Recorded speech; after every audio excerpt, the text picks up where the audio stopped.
ఓ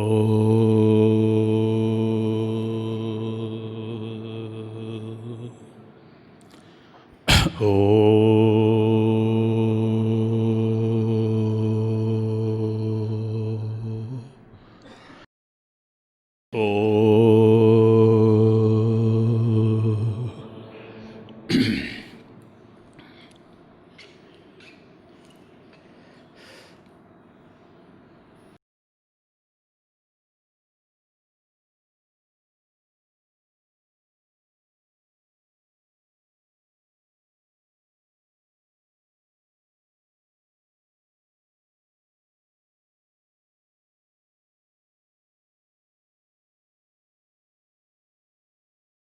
కర్తూరాజ్ఞయా ప్రాప్యతే ఫలం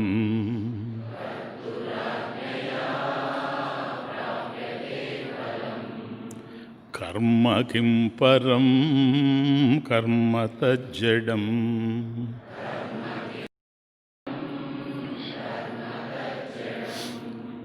అహమినాశభాజీ అహమహంతయా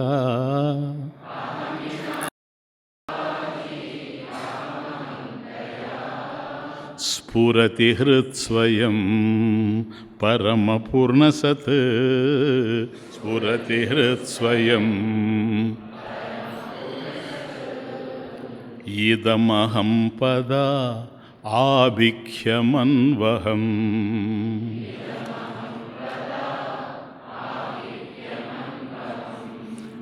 అహమిలీనకేపి అలయసత్తయా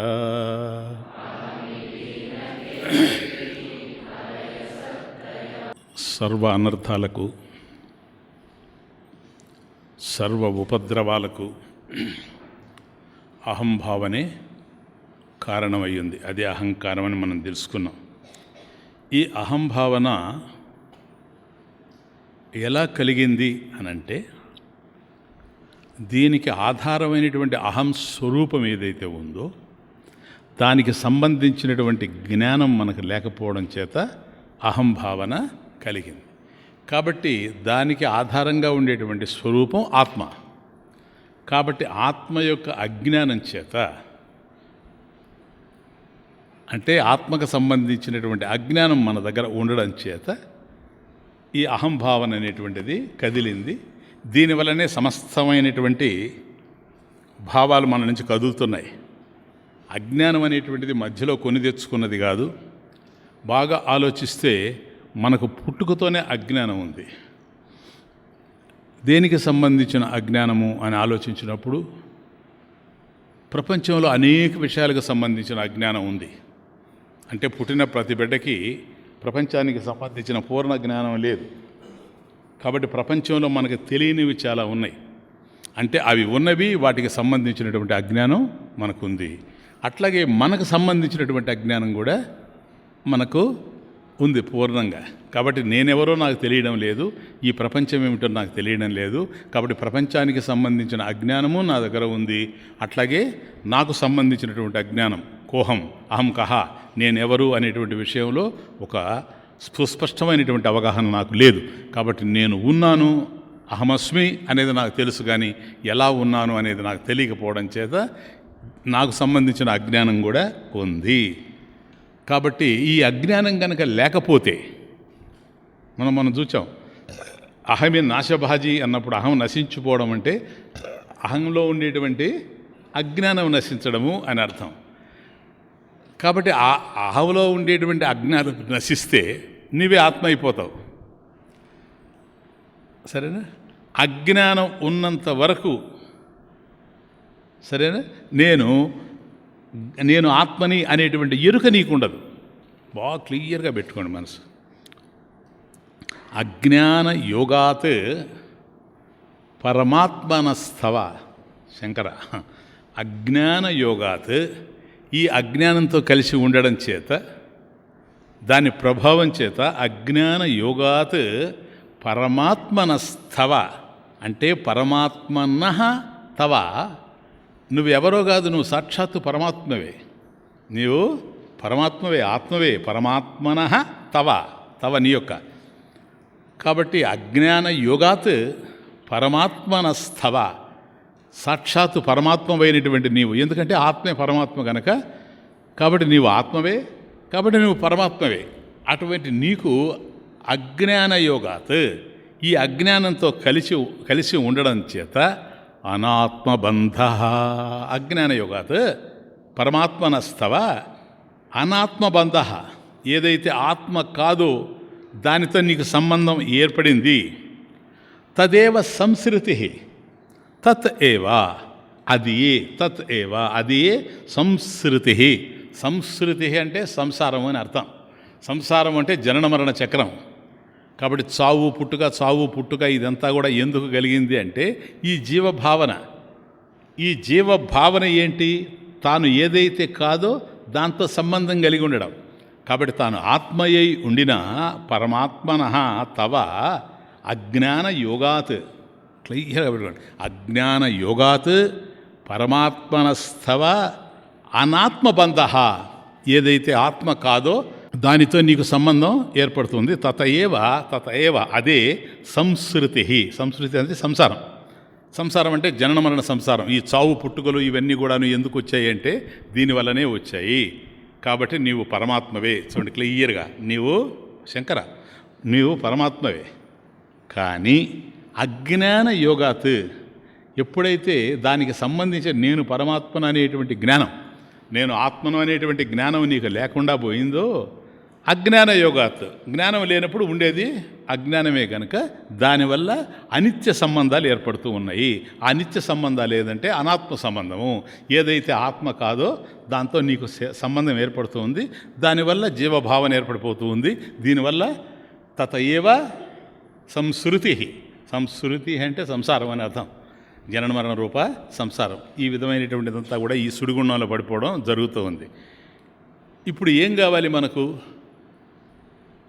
నీవు సాక్షాత్తు ఆత్మవే, పరమాత్మవే. కానీ ఆ జ్ఞానం లేదు. ఆ జ్ఞానం లేకపోవడం వల్ల దానికి ఆత్మకు సంబంధించినటువంటి అజ్ఞానం ఉంది.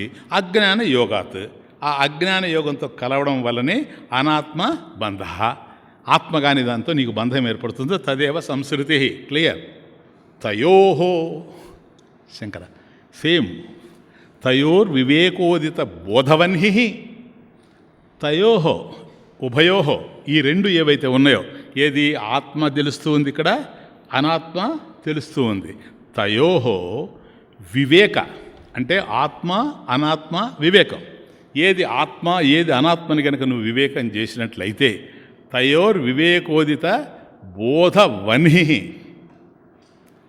ఈ బోధ ఏదైతే ఉందో, ఏది నిత్యము ఏది అనిత్యము, ఏది సత్యము ఏది అసత్యం అనేటువంటిది, తయోర్వివేక బోధ వన్హి. వన్హి అంటే అగ్ని. కాబట్టి ఈ యొక్క ఆత్మనాత్మ వివేకము అనేటువంటి జ్ఞానాగ్ని, అది అగ్ని. వివేకోదిత బోధవన్హి, ఎప్పుడైతే ఈ జ్ఞానం వల్ల ఈ జ్ఞాన అగ్ని కలిదిలిందో అజ్ఞాన కార్యం ప్రదహేత్ సమూలం. అజ్ఞాన కార్యం ఏదైతే ఉందో అంటే అజ్ఞానం వల్ల ఏదైతే మనకు తయారైందో సంసారము, దీన్ని ప్రదహేత్, ప్రకర్షేణ దహేత్, చక్కగా దగ్ధం చేసేస్తుంది. దాన్ని జ్ఞానం అనేటువంటి అగ్ని దాన్ని దగ్ధం చేస్తుంది, అజ్ఞాన కార్యాన్ని. ఎంతవరకు? ఇప్పుడు మనం చూస్తుంటాం, ఒకచోట ఏదన్నా కనుక తగలబెడితే అదంతా బూడిదైపోతుంది కొంతసేపటికి. మళ్ళీ కొన్ని రోజుల తర్వాత చూస్తే అక్కడ మొక్కలు వస్తూ ఉంటాయి. అంటే దాని అర్థం ఏంటంటే అది సమూలంగా దగ్ధం కాలేదని అర్థం. ఇది అట్లా కాకుండా తయోహో ఉభయోహో అంటే ఆత్మానాత్మ వివేకనోహం, రెండు. ఆత్మానాత్మ వివేక జ్ఞానం ఎప్పుడైతే కలిగిందో తయోర్ వివేక ఉదిత, దానివల్ల జనించినటువంటి కలిగినటువంటి అగ్ని, జ్ఞానాగ్ని ఏదైతే ఉందో ఇది అజ్ఞాన కార్యం. అజ్ఞాన కార్యం ఏంటి? సంసారమే. కాబట్టి అజ్ఞాన కార్యం, అజ్ఞానం కారణం, సంసారం కార్యం, జనన మరణాలు కార్యం అవుతూ ఉన్నాయి. కాబట్టి అజ్ఞాన కార్యం ప్రదహేత్ సమూలం, అది సంపూర్ణంగా దగ్ధం చేసేస్తుంది. మళ్ళీ అజ్ఞానం వచ్చేటువంటి అవకాశం లేకుండా పోతుంది. ఈ దుఃఖమయమైనటువంటి సంసారంలో నుంచి మనం బయటపడుతూ ఉంటాం. కాబట్టి ఆత్మ యొక్క అజ్ఞానం ఇప్పుడు ఉండడమే సంసారానికి కారణం. సింపుల్. మరి అది పోవాలి అంటే నాకు ఈ దుఃఖం పోవాలన్నావు అనుకోండి, సంసారం ఉన్నంత వరకు దుఃఖం పోదు. మరి సంసారం ఎప్పుడు పోతుంది? జనన మరణ చక్రాలు. అజ్ఞానం ఉన్నంత వరకు సంసారం ఉంటుంది. కాబట్టి సంసారం పోవాలి అంటే అజ్ఞానం పోవాలి. అజ్ఞానం ఎట్లా పోతుంది? దేనికి సంబంధించిన అజ్ఞానం మనకుంది? ఆత్మకు సంబంధించిన అజ్ఞానం మనకుంది గనక ఆత్మకు సంబంధించిన జ్ఞానం వల్లనే ఆత్మకు సంబంధించిన అజ్ఞానం పోతుంది. అది ప్రదహేత్. ఈ ఆత్మానాత్మ జ్ఞానం వల్లనే పోతుంది, కానీ ఇంకొక విధంగా పోయేందుకు అవకాశం లేదు. ఈ వివేక బోధ కలగాలి, దీనివల్లనే పోతుంది. కాబట్టి మొన్న మనం చూసాం, నువ్వు ఎంతైనా సరే విచారణ చేయగలవు, కానీ అహం వృత్తి దగ్గరకు వచ్చేటప్పటికి ప్రథమ వృత్తి అహం వృత్తి ఏదైతే ఉందో అక్కడ నువ్వు విచారం చేయలేవు. ఎందుకని? అక్కడ విచారం చేయవలసింది తానే. అహం వృత్తి ఏదో అదే విచారం చేయవలసింది కనుక అక్కడ నీకుగా చేసేటువంటి విచారం ఏదైతే ఉందో ఇది ఫలించదు. కాబట్టి ప్రమాణ విచారమే ప్రధానంగా ఉంది. కాబట్టి ప్రమాణ విచారంలో గురుముఖత కూర్చొని మన శాస్త్రాన్ని అధ్యయనం చేయడంలో ఏం జరుగుతుందంటే, ఆత్మగా, అనాత్మగా తెలుస్తుంది. నెంబర్ 1. ఇంకా ఏంటంటే ప్రమాణ విచారంలో ఉన్నదంతా ఆత్మే గనక ఆత్మగా, అనాత్మగా తెలుస్తుంది. కానీ ఉన్నది ఆత్మే కదా. కాబట్టి అనాత్మ కూడా ఆత్మే, కానీ ఆత్మ అనాత్మ కాదు అనేది కూడా తెలుస్తుంది. దట్ ఈస్ ప్రమాణ విచారం. క్లియర్నా?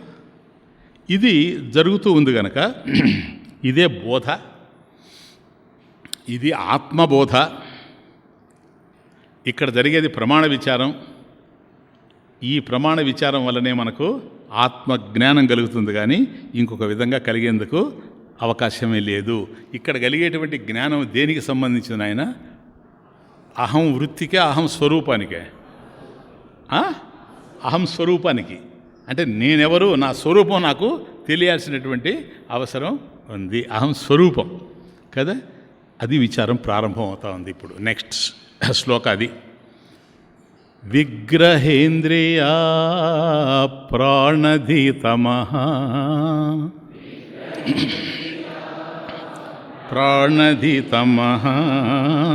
నాహమేక సత్ తజ్జడం హ్యసత్ నాకమే సత్. విగ్రహేంద్రియా ప్రాణధీతమః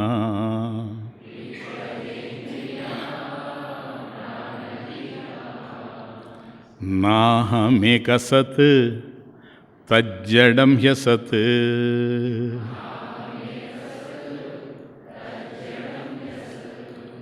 కాబట్టి అహం స్వరూపానికి చూడు మెట్టుగా తీసుకెళ్తున్నాడు. ఈ ప్రపంచంలో ఉండేటువంటి వస్తు సముదాయం, వీటికి సంబంధించిన జ్ఞానం, ఇంద్రియ విషయాలకు సంబంధించినటువంటి జ్ఞానం ఇంద్రియాల ద్వారా అందుతూ ఉంది. దీనిని వృత్తులు తెలుసుకుంటూ ఉన్నాయి. వృత్తులు అనేటువంటివి మనసులో ఉన్నాయి. ఆ మనసులో ఉండేటువంటి వృత్తుల్ని కూడాను అహం తెలుసుకుంటూ ఉంది. అహం అనేటువంటిది అహం భావన. ఈ అహం భావన అనేటువంటిది అహం స్వరూపం వల్ల కలిగింది. దాని నుండే ఇది వచ్చింది. కాబట్టి ఈ అహం భావన ఏమిటో విచారించమన్నాడు. అది మానసంతు కిం మార్గణే కృతే నైవ మానసం మార్గ ఆర్జవాత్. అసలు అహమే లేకుండా పోతుంది. అహమయం కుతో భవతి చిన్వతః అయి పతత్యహం నిజ విచారణం. ఇదంతా మనం చేసుకుంటూ వచ్చాం. ఇప్పుడు స్వరూపం దగ్గరికి వెళ్ళిపోతున్నాం. స్వరూపం తప్ప మిగతా అన్నీ మనకన్నా అన్యమైనటువంటివి. ఇప్పుడు ఈ దశలో మనం భావిస్తున్నది ఏంటంటే స్వరూపం తప్ప మిగతావన్నీ కూడా నేనే. See the point. అంటే స్వరూపం కన్నా అన్యమైనవన్నీ కూడా అనాత్మలు. ఈ అనాత్మలే ఆత్మ అనేటువంటి భావన మనకుంది ఈరోజు. అదే సంసారం. ఎందుకని ఉంది స్వామీజీ? ఆత్మ అంటే ఏమిటో తెలియకపోవడం వల్ల. కాబట్టి ఇప్పుడు ఆత్మ అంటే ఏంటో తెలియాలి. స్వరూపం దగ్గరకు వచ్చేసాం. కాబట్టి స్వరూపాన్ని తెలుసుకునే ముందు స్వరూపం కానిదేదో కూడా తెలియాల్సినటువంటి అవసరం ఉంది. ఎందుకని తెలియాలి స్వామీజీ? అదొక న్యాయం. ప్రసక్తస్య ప్రతిషేధ అనే శాస్త్రంలో ఒక న్యాయం ఉంది. ప్రసక్తస్య ప్రతిషేధ. ఎప్పుడు మనం దేన్నైనా నిషేధిస్తాము అంటే అవకాశం ఉన్నప్పుడే నాయన. అవకాశం ఉన్నప్పుడే దాన్ని ప్రసక్తస్య ప్రతిషేధ అంటారు. ఇప్పుడు ఉదాహరణకి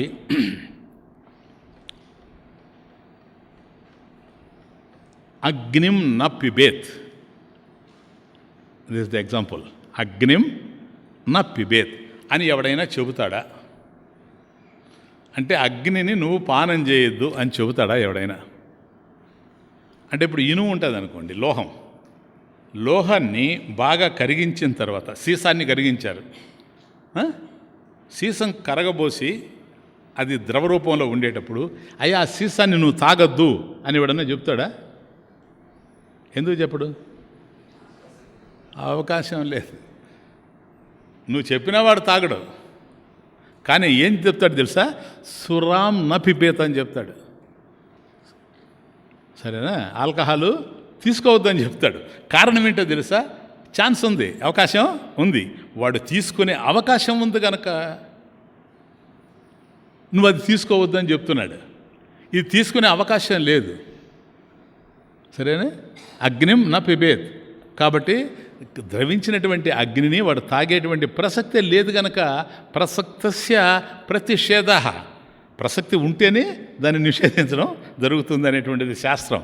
కాబట్టి ఇప్పుడు వరుసగా మనం నిషేధించుకుంటూ పోతాం. అక్కడ మనం ఏందో తెలిసిపోద్ది. అంటే ఆరోపాలన్నీ స్వరూపాలుగా ఉన్నాయి ఇప్పుడు. కాబట్టి ఆరోపమే కానీ స్వరూపం కాదు అనేది డిసైడ్ అయితే తర్వాత స్వరూపం ఏమిటి అనేది తెలుస్తుంది. క్లియర్నా? ఈ దశలోనే ఇంకొక ఎగ్జాంపుల్ ఇస్తాను చూడండి, క్లియర్. నేను దేహం కాదు కదా, వాస్తవానికి నేను ఆత్మే, కానీ దేహము అనుకుంటున్నా. అంటే నేను కాని దానిని నేను అని అనుకుంటున్నా. కాబట్టి ఏదైతే నేను కాదో మీకు రీజన్స్ ఇస్తాను ఎందుకు నేను దేహం కాదనేది. దానిని నేను అనుకుంటున్నా, కానీ ఆ చెట్టు నేను కాదు అంటున్నానా? అది కూడా నేను కాదు కదా, ఇది కూడా నేను కాదు కదా. చెట్టు నేను కాదు అని అనడం లేదు, ఈ దేహం నేను కాదు అని అనాల్సి వస్తూ ఉంది. ఎందుకో తెలుసా? అది నేను కాదు, ఇది నేను కాదు. కానీ ఇక్కడ అవకాశం ఉంది. దేహమే నేనని భావించాను కానీ చెట్టు నేనని భావించలేదు. ప్రసక్తస్య ప్రతిషేధ. క్లియర్నా? ఇప్పుడు బాగుంది అది. కాబట్టి ఎక్కడెక్కడైతే నేను కానిది నేను అనుకుంటూ వచ్చానో వాటినన్నింటినీ కూడాను నిషేధించుకొని పోవాలి, నెగెట్ చేసుకుంటూ పోవాల్సినటువంటి అవసరం ఉంది గనక విగ్రహేంద్రియ ప్రాణధీతమః నాహం అక్కడ పెట్టుకోండి, వాబ్లికి ఇచ్చుకోండి, అడిగి మీకు క్లియర్గా తెలుస్తుంది. విగ్రహేంద్రియ, విగ్రహ ఇంద్రియ ప్రాణ ధీ తమః నాహం. అక్కడ అట్లా గీత పెట్టుకుంటూ వస్తే మీకు తెలిసిపోద్ది ఎక్కడికి ఏంటి అని. It is one compound. ఇదంతా కలిసి ఒక సమాసం నాయన, దీర్ఘ సమాసం. విగ్రహేంద్రియ ప్రాణధీతమః నాహం, ఇట్స్ ఎ కాంపౌండ్. అహం నా అది సబ్జెక్ట్. అహం నా, అహం నేను, నా కాదు, నేను కాదు. ఏం కాదయ్యా నువ్వు? విగ్రహేంద్రియ ప్రాణధీతమః. విగ్రహ నేను కాదు, ప్రాణ నేను కాదు, అది విగ్రహ. ఇంద్రియాణి నేను కాదు, ప్రాణ నేను కాదు, ధీ నేను కాదు, బుద్ధి. తమః అజ్ఞానం, అజ్ఞానం కూడా నేను కాదు. నాహం నేను కానే కాదు. ఎందుకని కాదు అని అంటే ఈ సమాసంలో ఏదైతే ఉన్నాయో విగ్రహ ఇంద్రియ ప్రాణ ధీ తమః, ఈ 5 ఏదైతే ఉన్నాయో ఈ 5 కూడాను తర్వాత ఒక పదం వదిలేయండి. నాహం ఏకసత్. నాహం ఏకసత్ కదా, ఆ ఏకసత్ అట్టు ఉంచండి, ఇంకా బాగా అర్థమవుతుంది మీకు. నాహం ఎందుకని నాహం? నువ్వెందుకు కాదు అవన్నీ కూడాను. తత్ అవన్నీ జడం, తజ్జడం, అవన్నీ కూడా ఇనర్ట్, అవన్నీ కూడాను జడం, చైతన్యం కాదు, అవి జడం. ఎందుకని జడము? హీ బికాస్ అది అడ హ్యసత్, హ్యసత్ కాదు అది, హీ అసత్. హీ బికాస్ ఎందుకనంటే హీ అసత్, అది అసత్ కనుక. చూసారా? ఇప్పుడు మీకు అది ఆర్డర్. అన్వయక్రమం. విగ్రహ ఇంద్రియ ప్రాణ ధీ తమః నాహం. ఎందుకని? తత్ అవన్నీ కూడాను జడం, అవి జడరూపమైనటువంటివి. హి ఎందుకనంటే అసత్, సత్తు కానే కాదు కనుక ఇవన్నీ నేను అయ్యేందుకు అవకాశం లేదు. నువ్వెవరయ్యా? మధ్యలో వదలమన్నాను చూడండి.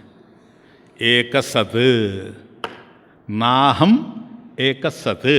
నాహం నేను కాదు, ఏకసత్ నేను సద్రూప చైతన్యాన్ని. ఏకం అద్వితీయం, నేను అద్వితీయ సత్తా స్వరూపాన్ని. ఇది డిసైడ్ కావాలి. ఇప్పుడు పోతా ఉన్నాడు ఎక్కడికి? స్వరూపం దగ్గరికి. ప్లీజ్, స్వరూపం దగ్గరికి ఎంక్వైరీ. కాబట్టి ఎవరైనా సరే ఇప్పుడు నీకు సంబంధించిన జ్ఞానం నీకు కావాలా? ఇప్పుడు అవన్నీ చెప్తున్నావు. విగ్రహ అంటే దేహము అని అర్థం. అంటే కొన్ని కలయికల చేత వచ్చిందని సంస్కృతంలో సంహతి, అసెంబ్లేజ్. ఎందుకంటే కలిసింది రేపు విడిపోతుంది. కాబట్టి దేహం ఏదైతే ఉందో దాన్ని విగ్రహం అంటారు. విగ్రహం అంటే దేహం. ఇప్పుడు దీన్ని ప్రతిదానికి అన్వయించుకుంటూ పోవాలి. విగ్రహం ఏదైతే ఉందో నాహం, అహం నా, నేను కాదు. ఇంద్రియాణి అహం నా, ప్రాణాని అహం నా, ధీ అహం నా, తమః అహం నా. అది అన్వయం. కాబట్టి ఇవి ఏవి కూడాను నేను కాదు. కాబట్టి నేనేంటో నాకు తెలియాల్సిన అవసరం ఉంది కనుక, అయ్యా నేనంటే ఏమిటని కదా ఇప్పుడు తెలుసుకోవాలి. కస్త్వం, త్వం కహ, కోహం, అహం కహ, నేనెవరు, నువ్వెవరు అనేది అర్థం కావాలి. మనమెవరో తెలుసుకోవాలని పోతే మనం కానివన్నీ చెప్తున్నావేంటయ్యా? ఈ కాంపౌండ్ అంతా అదే కదా, నేను కాదు, నా అహం అని. కాదు, ఏదైతే మనం కాదో అదే మనం అనుకుంటూ ఉన్నాము గనక చెట్టు నేను కాదని చెప్పడం లేదు. కానీ ఇక్కడ ఇవన్నీ నేను కాదని చెప్తున్నాను. ఎందుకని? ఇవన్నీ నేనని అనుకుంటూ ఉన్నాను. See the point. ఇవన్నీ నేనని అనుకుంటూ ఉన్నా. కాబట్టి కస్త్వం, నువ్వు ఎవరు అని అడిగినప్పుడు నీ దగ్గర ఆన్సర్ కనుక ఉంటే ఈ ఎంక్వైరీయే అవసరం లేదు, ఆన్సర్ లేదు. కస్త్వం, నువ్వెవరు అనగానే చెప్పేస్తాడు, నేను ఆయన ప్రకాష్ రావు, వినేష్. కాబట్టి ప్రకాష్ రావు నేను అంటాడు. ఎక్కడైనా చూడండి, మీరు ఎవరండి? నేను ప్రకాష్ రావు అండి. ఇంకా ఇంటి పేరుతో సహా చెప్తాడు, నల్లమూతల ప్రకాశరావు అని. నిజమే, నువ్వు ప్రకాశరావా? ఎంక్వైరీ. అది నీ పేరు, నీవనేవాడి ఉన్నావు, త్వమస్తి. నీకు పేరు ఒకటి వచ్చింది, 10 మందిలో నేను గుర్తుపెట్టుకోవడానికి పేరు వచ్చింది. కాబట్టి పిలిస్తే ఏ పిల్లవాడన్నా రావచ్చు. చిన్నప్పుడు నువ్వే రావాలంటే తల్లిదండ్రులు ప్రకాశ్రావు రానాయనా అని చెబితే నువ్వు వస్తావు. కాబట్టి నీకు ఒక పేరు పెట్టాల్సి వచ్చిందే కానీ పేరు నువ్వు కాదు. పేరు లేకపోయినా నువ్వు ఉంటావు.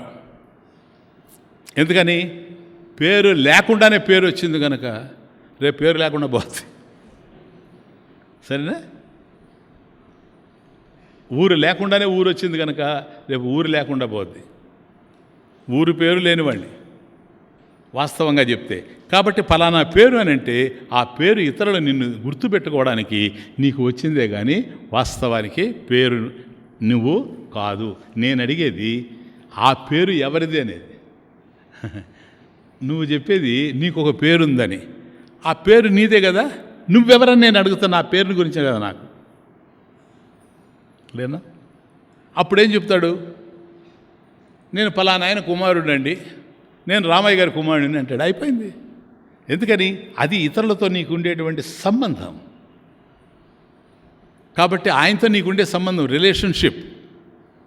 నేను రామయ్య గారి కుమారుడిని అని ఎప్పుడైతే అన్నావో, ఇంకొక ఆయనకి నువ్వు అన్నవి, ఇంకొక ఆయనకి తమ్ముడివి, ఇంకొక ఆయనకి తాతవి, ఇంకొక ఆయనకి మనవడివి. కాబట్టి ఎవరెవరికి నువ్వు ఏమేమవుతావు అనేది నేను అడగడం లేదు. ఎవరెవరితో నీ సంబంధాలు ఏ విధంగా ఉన్నాయని అడగలేదు. అట్లా కనుక నేను అడిగితే మీ తండ్రి ఎవరు అని కనుక నేను అడుగుంటే నువ్వు ఆయన సంబంధం చెప్పచ్చు. నువ్వెవరో నేను అడుగుతున్నా. See the point. ప్రశ్న అది. కస్త్వం, త్వం కహ, నువ్వెవరని నేను అడిగేటప్పుడు మీ తండ్రిని తీసుకొని వచ్చి నువ్వు చెప్పడానికి అవకాశం లేదు. అది కేవలం సంబంధం. నువ్వనేవాడి ఉన్నావు గనక సంబంధాలు ఏర్పరుచుకుంటూ ఉన్నావు. సంబంధాలు అనేకం ఉంటాయి. ఆ సంబంధాలు పెట్టుకునేటువంటి నువ్వెవరు సార్? That's my question. ఈ సంబంధాలు పెట్టుకునే నువ్వెవరు? ఇంకా అక్కడికి లేదు. ఇంకెన్నో చెప్తాడు అనుకోండి. నేను ఇంజనీర్ అంటాడు, నేను డాక్టర్ అంటాడు. ఇవన్నీ కూడాను మీ గతంలో నేను ఎన్నోసార్లు చెప్పా. విచారిస్తూ ఉంటే అవి నిలవవు. ఎందుకని? నేను ఇంజనీరు, నేను డాక్టరు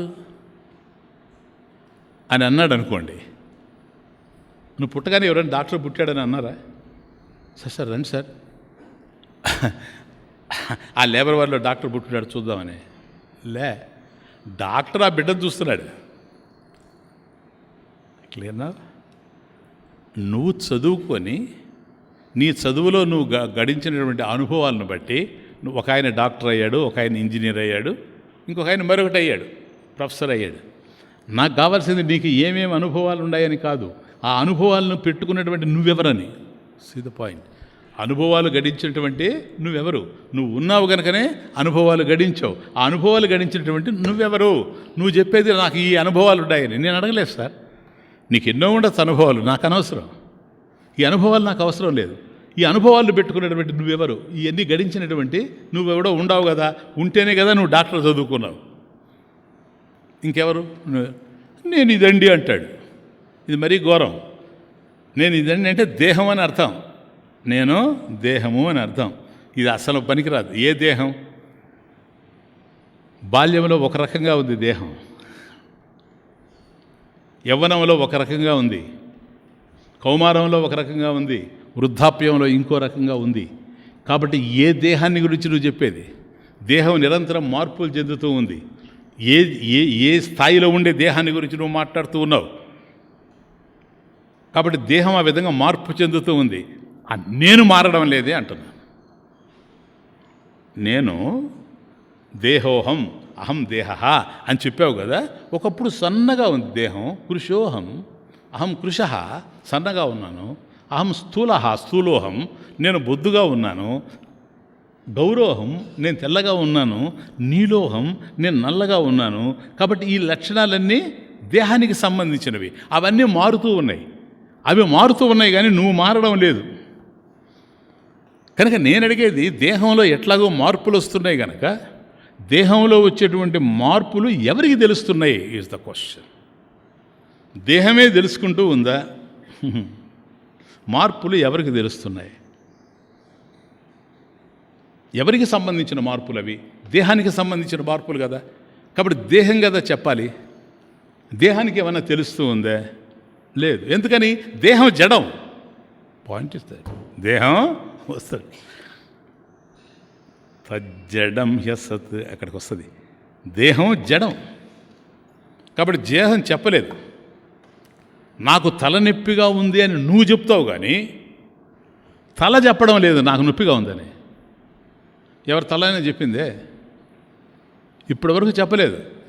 తల గనక నాకు నొప్పిగా ఉందని తెలిస్తే ఆ తల అండర్ రిపేర్ అని అర్థం.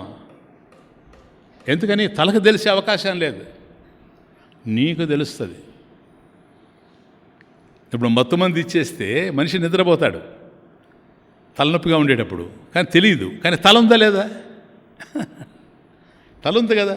మత్తు మంది ఇచ్చినా కూడాను తల ఉంది కనుక తల నాకు చెప్పాలి, నాకు నొప్పిగా ఉందని తల చెప్పాలి. లే, నువ్వు మేలుకున్న తర్వాత నువ్వు చెప్తావు. దీన్ని బట్టి అర్థమవుతుంది మనకు. తలనొప్పి అని నువ్వు చెప్పినా తలకుండేటువంటి నొప్పి తలకు తెలియడం లేదు. తలకెందుకు తెలియడం లేదంటే తల జడం కనుక.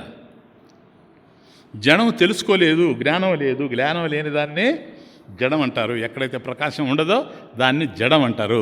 కాబట్టి నువ్వు తెలుసుకుంటూ ఉన్నావు. కాబట్టి దేహం అనేటువంటిది తనలో వచ్చేటువంటి మార్పులను తెలుసుకోవడం లేదు. తనకు తలనొప్పి వచ్చినా దేహానికి అర్థం కావడం లేదు. చుట్టుపక్కల ఏం జరుగుతున్నాయో కూడా దేహానికి తెలియడం లేదు. ఇప్పుడు నా వెనక ఒక మనిషి వచ్చాడంటే దేహం చెప్పలేదు. మనిషి ఒక ఆయన వచ్చాడు, నిన్నేదో చేయబోతా ఉన్నాడు, నువ్వు తొందరగా వెళ్ళు అని నాకు చెప్పడం లేదు. ఎందుకని? దేహానికి తెలియడం లేదు. దేహం జడం గనక.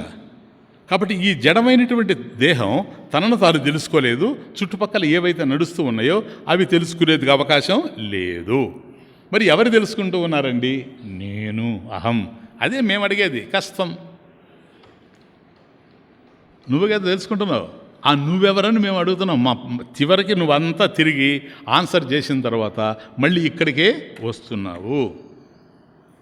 నువ్వెవరండి? నేను సార్. అదే నేను అడుగుతున్నా. అహమేవా? నేనే. చెప్పు. నేను అంటున్నావు కదా, ఆ నేను ఎవరు? అక్కడికి వచ్చేటప్పటికి నేను అని చెబుతున్నాడు, కానీ ఈ నేనుని చాలా వాటికి ఆపాదిస్తూ ఉన్నాడు. తలుపు తట్టినా కూడాను ఎవరండి అక్కడ, కస్త్వం త్వం కహ అని అన్నాం అనుకోండి, అహమేవా నేనే అంటాడు. అంతవరకు బాగుంది ఆన్సర్. తలుపు తట్టినప్పుడు ఎవరండి అని లోపల వాడు అన్నాడు అనుకోండి, నేనేనండి, ఎస్ క్లియర్. నువ్వెవరు సార్ అన్నాడు అనుకోండి, వాడికి తెలియక జ్ఞాపకం రాక ఇప్పుడు చెప్తాడు, చూచారా ఇవన్నీ సత్యం కాదు. ఇక ఏం చెప్తాడు, నేను ఫలానా ఆయన కొడుకుని అంటాడు, నేను డాక్టర్ని అంటాడు, నేను ఫలానా చెప్పుకుంటూ పోతున్నాడు. తెలుసా, ఇవి ఏవి కూడా తాను అయ్యేందుకు అవకాశం లేదు. కాబట్టి అన్నిటినీ నేను తెలుసుకుంటూ ఉన్నా ఆ నేను ఎవరు అని ప్రశ్నించినప్పుడు, నేను ఏమిటి అనే ప్రశ్న ఎప్పుడైతే పడుతూ ఉందో దీన్ని తీసుకెళ్ళి అనేకమైనటువంటి వాటికి ఆరోపిస్తూ ఉన్నాం. అనేకమైనటువంటి వాటికి అంటే అది కాని దానికంతా తీసుకెళ్ళి ఆరోపిస్తూ ఉన్నాము. చూడండి, ఆయన ఆరోపించాం కదా, స్వరూపం ఏమిటి తెలుస్తుంది. నువ్వెవరంటే నువ్వు కాని దానికి తీసుకెళ్ళి ఆరోపించినప్పుడు ఇప్పుడు ఏం చేయాలి తెలుసా, ఆరోపణల నుంచి బయటపడితే కానీ వేటి మీద అయితే నువ్వు ఆరోపణ చేసుకుంటూ పోయినావు, అది నేను, ఇది నేను, ఇది నేను, అది నేనని ఎక్కడ అవకాశం ఉండినా ప్రసక్తస్య ప్రతిషేధ, ఇప్పుడు అవన్నీ కనుక తీసేసుకుంటూ వస్తే నువ్వేంటో తెలుస్తుంది. కాబట్టి నీవు కానివేమిటో తీసేసుకుంటూ పోవాలి. ఈ ఆరోపాలన్నీ కూడాను నిషేధింపబడాలి. అప్పుడే అసలైనటువంటి అహం స్వరూపం బయటపడుతుంది. ఇంతకీ ఆరోపం అంటే ఏంటి? ఇప్పుడు ఆరోపించాం కదా, ఆరోపం అంటే ఏంటి స్వామిది? అది ఆరోపం అంటే ఏదో కాదు, ఒకదానిని మరొక దాని యందు చూడడం, ఒకదానిని మరొక దాని యందు చూడడం. ఉండేది ఒకటైతే లేని దాని యందు ఈ ఉన్నదాన్ని తీసుకెళ్ళి పెట్టి చూడడం. బ్రహ్మసూత్రాలు అయిపోతే దీన్ని ఏమంటాం? అధ్యాస. ఏంటి అధ్యాస? అతస్మిన్ తద్బుద్ధి. తస్మిన్ దాని యందు, అతస్మిన్ అది కాని దాని యందు, తద్బుద్ధి అది అనే బుద్ధి. సర్పము కాని దాని యందు సర్పం అనే బుద్ధి. అక్కడ ఉండేది రజ్జే, రజ్జు సర్పవత్. కాబట్టి సర్పం ఎక్కడైతే లేదో అక్కడ సర్పాన్ని చూచేటువంటి బుద్ధి. కానీ ఉండేది మాత్రం రజ్జువే. కానీ అక్కడ మనం చూచింది ఏదో కాదు, ఆరోపం. వాస్తవానికి అక్కడ సర్పం లేదు, సర్పాన్ని మనం ఆరోపించాం. దాంట్లో ఉన్నటువంటి త్రాడు తెలియకపోగా సర్పం ఉన్నట్టుగా మనం చూచాము. నాయన సూపర్ ఇంపోజిషన్, అది సూపర్ ఇంపోజిషన్. ఇదే ఆరోపం అనేటువంటిది. కాబట్టి ఈ ఆరోపం మొదట ఎక్కడ పడిందంటే విగ్రహేంద్రియ ప్రణదితమ. విగ్రహం మీద పడింది. అంటే విగ్రహం ఏంటి? దేహం. వాస్తవానికి నేను దేహం కాదు. ఇప్పుడు ఏమంటున్నాడు? విగ్రహ నాహం, అహం నా. దేహం నేను కాదు, కానీ ఇప్పుడు దేహం నేను అనుకుంటున్నా. దేహం నేను అనుకుంటున్నాను కనుక నేను కాదు అనేటువంటిది బయటపడాలి. కాబట్టి ఈ దేహం నేను కాదు, కానీ దేహం నేననే భావనలోనే ఉన్నాను. లేకపోతే నేను బొద్దుగా ఉన్నానని ఎప్పుడైతే అంటాడో, తాను శరీరం అని నిర్ణయించుకున్నాడు కనుకనే బొద్దుగా ఉన్నాడు. స్థూలోహం కృషోహం, సన్నగా ఉన్నాను ఎందుకంటాడు తెలుసా? తను అలా ఉన్నాడని నిర్ణయించుకున్నాడు. అలా ఉండేది దేహం, కానీ నీవు కాదు. నీవు కాదు, దేహం ఆ విధంగా ఉంది. కాబట్టి ఈ దేహం ఏదైతే ఉందో ఇది దేహోయం అన్నభావన. శాస్త్రం అయం దేహ అన్నభావన. భావన అంటే అన్న వికార అని అర్థం, మోడిఫికేషన్. కాబట్టి దేహం ఏదైతే ఉందో దేహోయం అన్నభావన. అయం దేహ, ఈ దేహము, అయం దేహ అన్నభావన, అన్న వికారం. అంటే అన్నాత్ ఉత్పత్తి యస్య సహ. అంటే అన్నం వల్ల ఏదైతే కలిగిందో అది అన్న వికారం, మాడిఫికేషన్ ఆఫ్ ఫుడ్. కాబట్టి చిన్నప్పుడు చాలా చిన్న దేహం మనకు ఉండింది, కానీ ఈరోజు చాలా పెద్ద దేహం ఉంది. ఈ దేహం ఎలా వచ్చింది అని ఆలోచన చేస్తే దేహం పెరిగింది స్వామీజీ అంటారు. దేహం ఎట్లా పెరిగింది? అన్న వికార. కాబట్టి నువ్వు అన్నం తీసుకుంటూ ఉంటే, అంటే ఆహారం, అన్నం అంటే ఏదైనా కావచ్చు, ఆహారం నువ్వు తీసుకుంటూ ఉంటేనే ఇది పెరిగింది. కాబట్టి అన్నంతోనే ఉంది. ఆ తమాషా చూడండి, అన్నేన జీవతి. దేహం ఏదైతే ఉందో అన్నేన జీవతి, అన్నం వల్లనే అది బ్రతుకుతూ ఉంది. అన్నం వినశ్యతి. అన్నేన జీవతి, అన్నం వినశ్యతి. అన్నం వల్లనే దేహం ఉంటుంది కదా. అలా ఉంటుంది కాబట్టే కదా ఇప్పుడు ఆమరణ నిరాహార దీక్ష చేసేవాళ్ళంతా కూడా ఎందుకు ముందుగానే రెడీ అయిపోతారు. కాబట్టి ఓ మంచం మీద పడుకుంటాడు అంతే, మంచం కింద అన్నీ ఉంటాయి. కారణం ఏంటో తెలుసా? లేకపోతే తానే పోతాడు. ఏది పోయినా పర్వాలేదు కానీ తాను ఉండాలని అనుకుంటాడు కనుక అన్నేన జీవతి, అన్నం వినశ్యతి. అన్నం కాబట్టి ఇది అన్న వికారం, దేహము అన్న వికారం. కాబట్టి ఈరోజు చక్కగా అన్నం తయారు చేసి పెట్టి ఓ ప్లేట్లో వేడివేడిగా తెస్తూ ఉంటే, పొగలు వస్తూ ఉంటే, అబ్బాబా ఎప్పుడు తింటామా, మనకు ఆకలి కూడా ఉంది కనుక అనిపిస్తుంది. అదే అన్నాన్ని అట్లాగే పెడితే సాయంత్రానికి దాని రూపం మారిపోతుంది. రేపు ఉదయానికి చూస్తే ఇంకా దరిద్రంగా ఉంటుంది. రేపు మధ్యాహ్నం చూస్తే వాసన వస్తుంది కదా. అంతేనా? అన్నంలో ఆ లక్షణం ఉంది కదా, శవంలో అదే లక్షణం ఉంటుంది. చూడండి, ఓ మనిషి చచ్చిపోయిన తర్వాత ఆ దేహాన్ని అలాగే పెట్టామంటే ఒక్కరోజు అయిపోయిందంటే రెండో రోజుకి దుర్గంధభూయిష్టంగా ఉంటుంది. అర్థమవుతా ఉంది. ఎందువల్ల?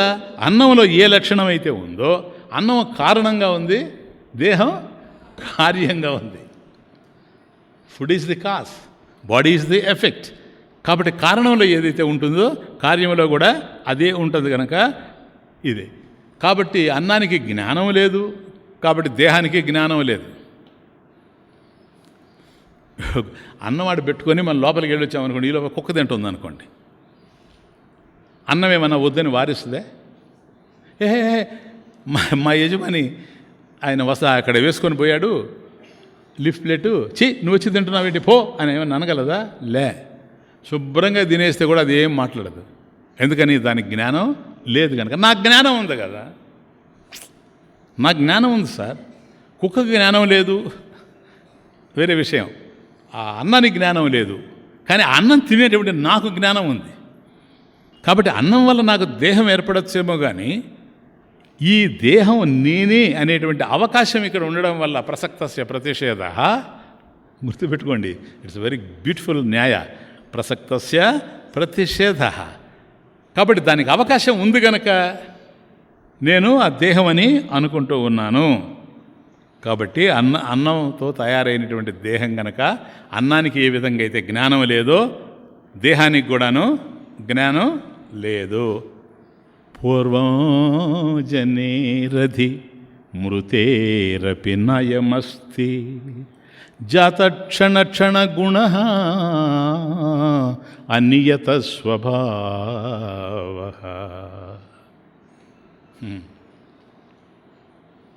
నైకా జడశ్చ ఘటవత్ పరిదృశ్యమాన స్వాత్మా కథం భవతి భావవికారవేత్త. Knower of the modifications, భావవికారవేత్త.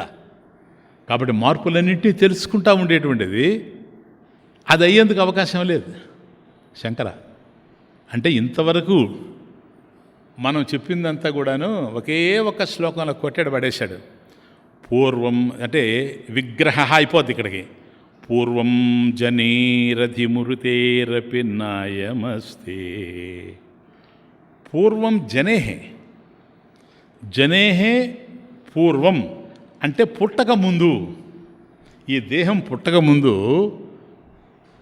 పూర్వం జనేహే అధి మృతేహే అపి అంటే పూర్వం జనేహే మృతేహే అధి అంటే పుట్టక ముందు, మృతేహే అధి చచ్చిపోయిన తరువాత, అధి నాయమస్తి అయం ఇది ఈ దేహం, అయం దేహ నా అస్థి లేదు. కాబట్టి పుట్టకముందు ఈ దేహం లేదు, గిట్టిన తర్వాత ఇది ఉండబోదు. కాబట్టి లేకుండానే వచ్చినటువంటి దేహం రేపు లేకుండానే పోతుంది. నువ్వు లేకుండా పోయేటువంటి వాడివి కావు. That is the point. కాబట్టి దేహం దానికి పుట్టుకంటూ ఉంది కనుక అది వచ్చింది. నువ్వు అహం స్వరూపం కదా, అహం పుట్టలే. మొన్ననే మీకు చెప్పినాను స్వామీజీ, ఈ అహంభావన కూడా పోతుంది కదా, అహం స్వరూపం కూడా పోతే ఎట్లా అని ప్రశ్న వేశాను నేను. ఇట్స్ ఎ బ్యూటిఫుల్ క్వశ్చన్ అని చెప్పాను.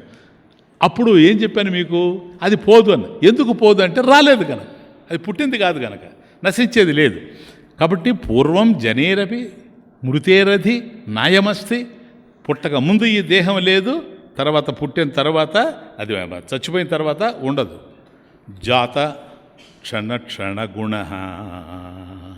ఇక పుట్టిన తర్వాత ఏం జరుగుతూ ఉంది, దాని గుణాలు మారుతూ ఉన్నాయి. తమాషా చూచారా, గుణాలు మారుతూ ఉన్నాయి. ఎప్పుడూ ఒక విధంగా లేదు, దేహం ఎప్పుడూ మారుతూ ఉంది నాయన.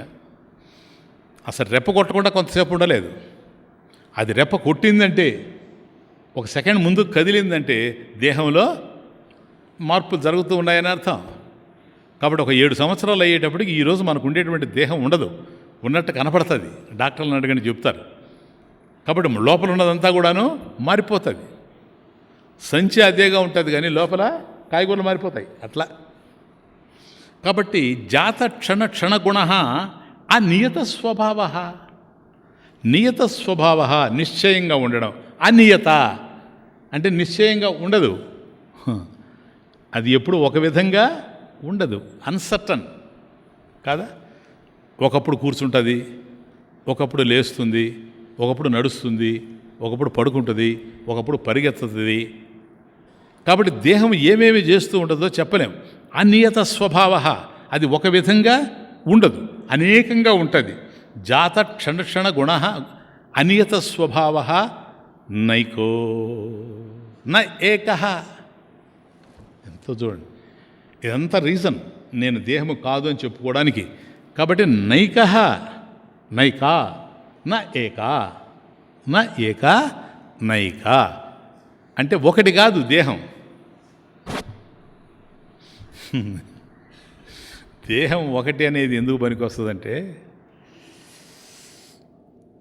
సెన్సెస్కి, ఓటర్స్ లిస్ట్కి, ఇంట్లో ఎంతమంది ఉన్నారనడానికి అందుకు పనికి వస్తుంది. కానీ అసలు ఒక దేహం అనేదే లేదు. నైకా ఆచార్యుల వారు నా ఏకా, ఏది ఒకటే చెప్పు.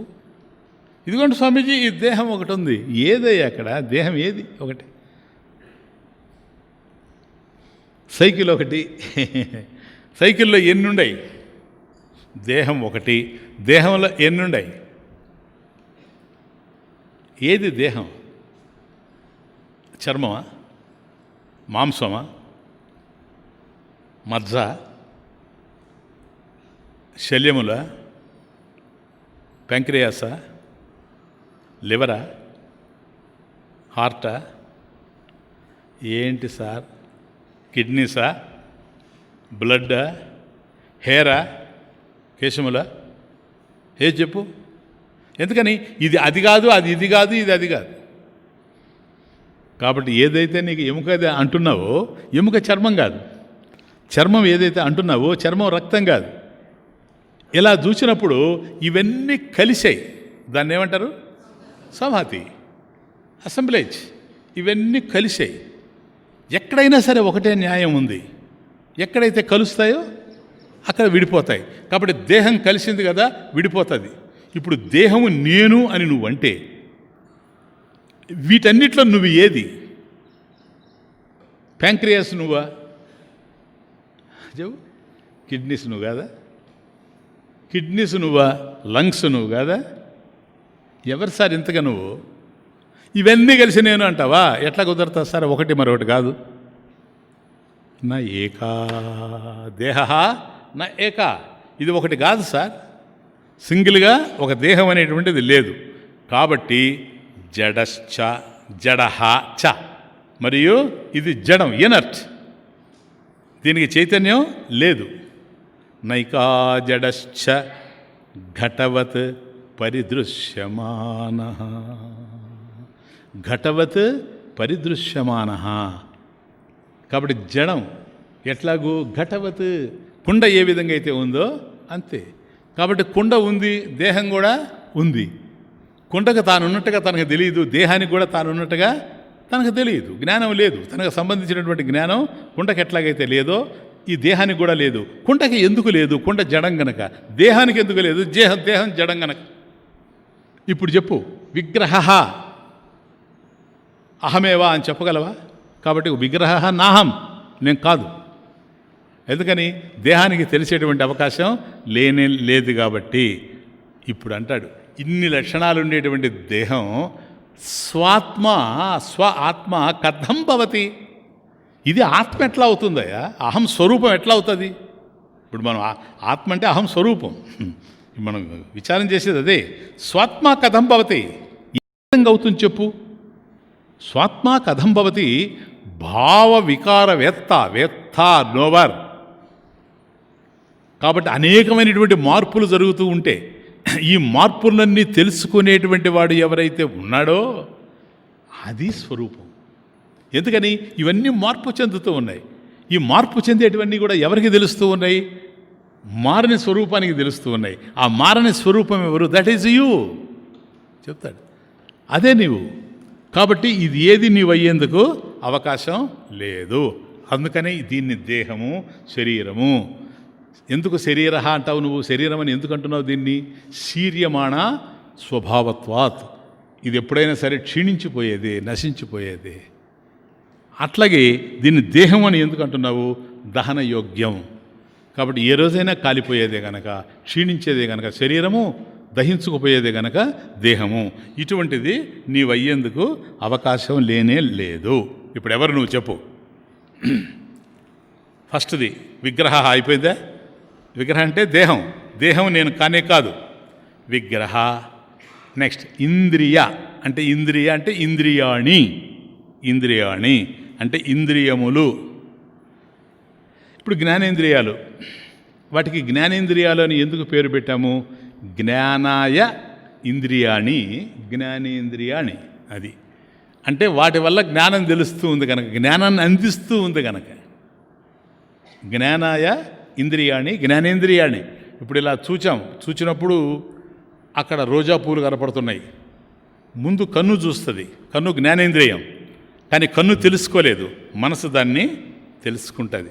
కాబట్టి మనసు తెలుసుకోవాలంటే కూడాను కన్ను ఉండాలి. ఎందుకని? అంధుడు అది ఫలానా పువ్వు అని తెలుసుకోలేదు కదా. కానీ కళ్ళు ఉంటేనే తెలుస్తుంది, కానీ కళ్ళు తెలుసుకోలేవు. చక్షు న పశ్యతి, కళ్ళు తెలుసుకోలేవు. కాబట్టి కళ్ళ ద్వారా మనసు తెలుసుకుంటూ ఉంది. కాబట్టి కళ్ళు ఉంటేనే. కాబట్టి జ్ఞానాయ, జ్ఞానం కలగడానికి ఈ ఇంద్రియాలు ఉన్నాయి గనక జ్ఞానాయ ఇంద్రియాణి జ్ఞానేంద్రియాణి. ఇవి కూడా నీవయ్యేందుకు అవకాశం లేదు సార్. ఎందుకని? ఈరోజు కళ్ళున్నాయి, చూస్తూ ఉన్నా, అవి రోజా పువ్వులు అని చెప్పాను. రేపు కళ్ళు పోతాయి, అంధుడిని అవుతాను. అప్పుడు ఎవరైనా అడిగారు అనుకోండి, అవి ఏమిటండి అని, నాకు తెలియదు సార్ కదా. ఎందుకని? అంధోహం, అహం అంధ, నేను గుడ్డివాడిని సార్ కదా. అందుకని వాటిని చూడలేను. బెస్ట్, నువ్వు అంధుడివి కనుక వాటిని చూడలేవు. కానీ నీకు అంధత్వం ఉంది అనేది చూస్తున్నావా లేదా?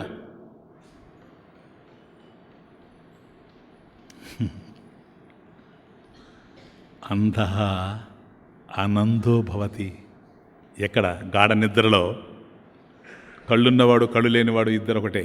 నిద్రపోయిన తర్వాత అంధ ఆనందో భవతి. వాడి కళ్ళు లేవని వాడికి తెలియడం లేదు, ఒక్క కలగంటాడు. ఎవరు? కళ్ళు లేనివాడు కలగంటాడు. ఇక్కడ చూడ్డానికి కళ్ళు అవసరం, కానీ కలలో ఉండేటి చూడ్డానికి ఆ కళ్ళు వేరే. నేను ఇది చూశానంటాడు. నువ్వు అంధుడివి కదరా. నిజమే, అంధ. జాగ్రత్త అవస్థలో ఎవడైతే అంధుడో అనందో భవతి, వాడు స్వప్నంలో అంధుడు కాదు సార్. కాబట్టి నా కళ్ళు చూడడం లేదు, అనేది నేను చూస్తున్నా. క్లియర్?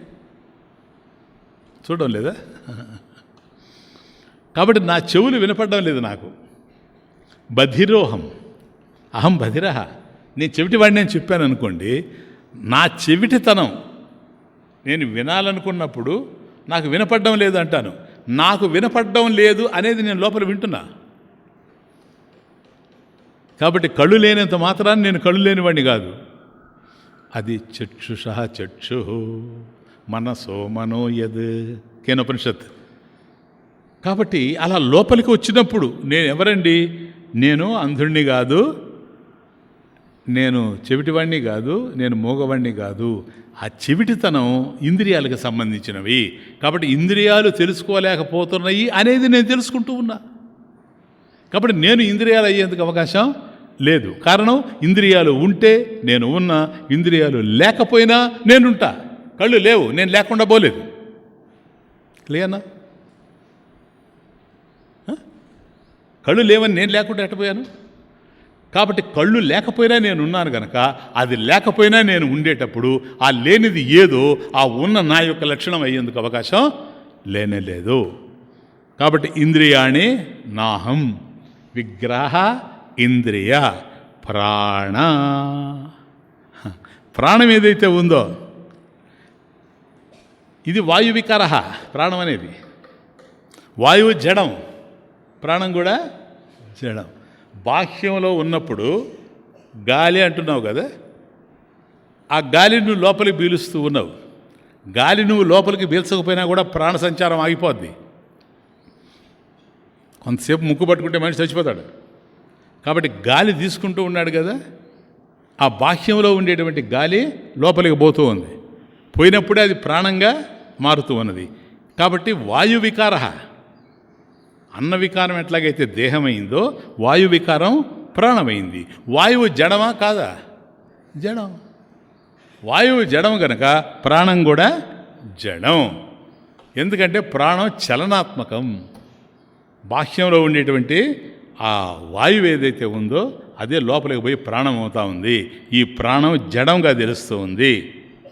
కాబట్టి జడంగా ఉంది కనుక దానికి ఏమీ తెలియడం లేదు ప్రాణానికి. అదొక్కటే చాలు నాయనా. ఇప్పుడు ప్రాణానికి ఎప్పుడైతే ఏమీ తెలియడం లేదో అక్కడికే మనం నిర్ణయం చేయొచ్చు. తజ్జడం హ్యసత్ నాహం, నేను కాదు ప్రాణము. ఎందుకు నువ్వు ప్రాణం కాదు?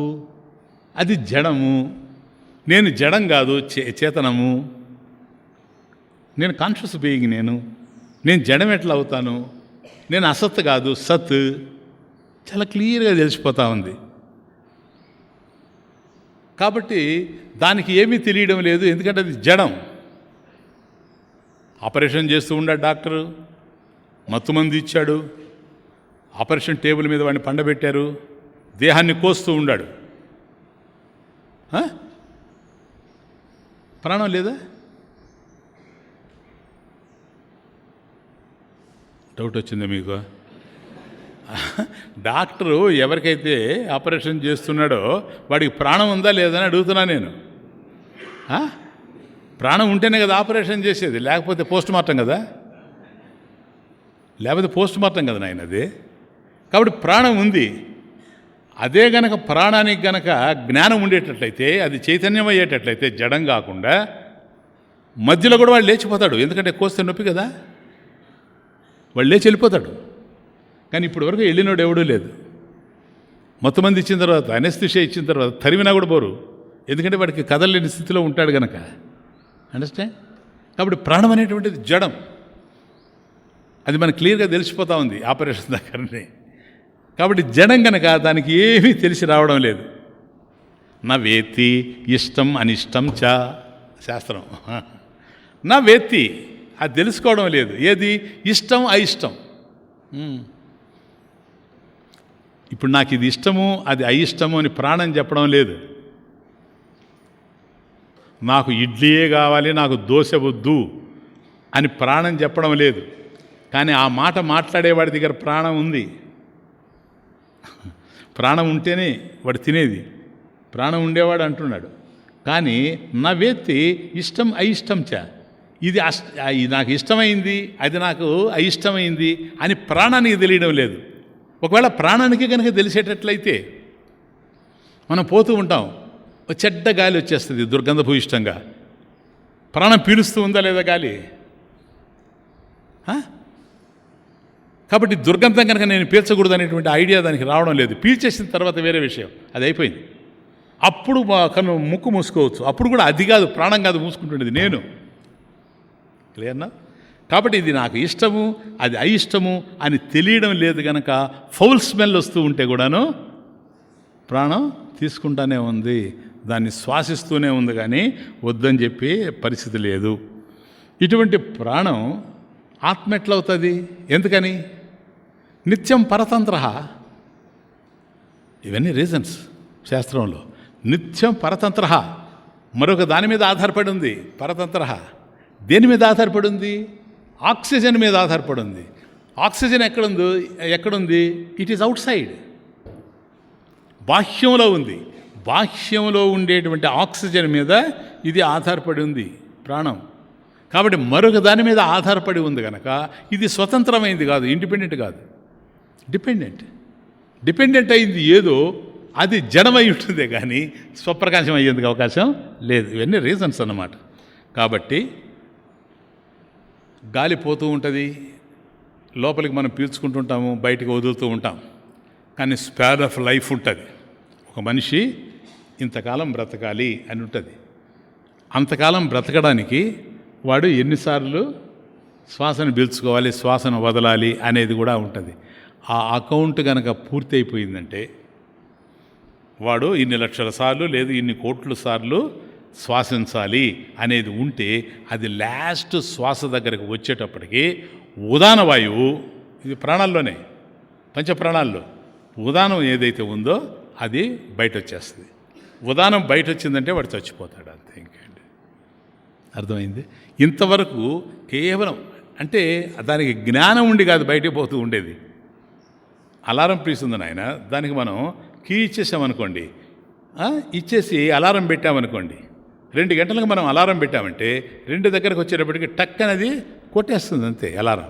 అంతేగాని 2 వస్తుంది నేను కొట్టాలా అనేటువంటి జ్ఞానం దానికి అవసరం లేదు. అట్లాగే ఉదాన వాయువు కూడా బయటికి పోద్ది. ఉదాన వాయువు బయటికి పోగానే మనిషి చచ్చిపోతాడు. కాబట్టి ప్రాణం అనేటువంటిది జడమే కానీ ఇది మరొకటి అయ్యేందుకు అవకాశం లేదు. విగ్రహ, ఇంద్రియ, ప్రాణ, ధీతమః. అట్లాగే ఇప్పుడు మనసులో భావాలు నడుస్తూ ఉన్నాయి, అట్లాగే బుద్ధిలో కూడా నడుస్తూ ఉంది.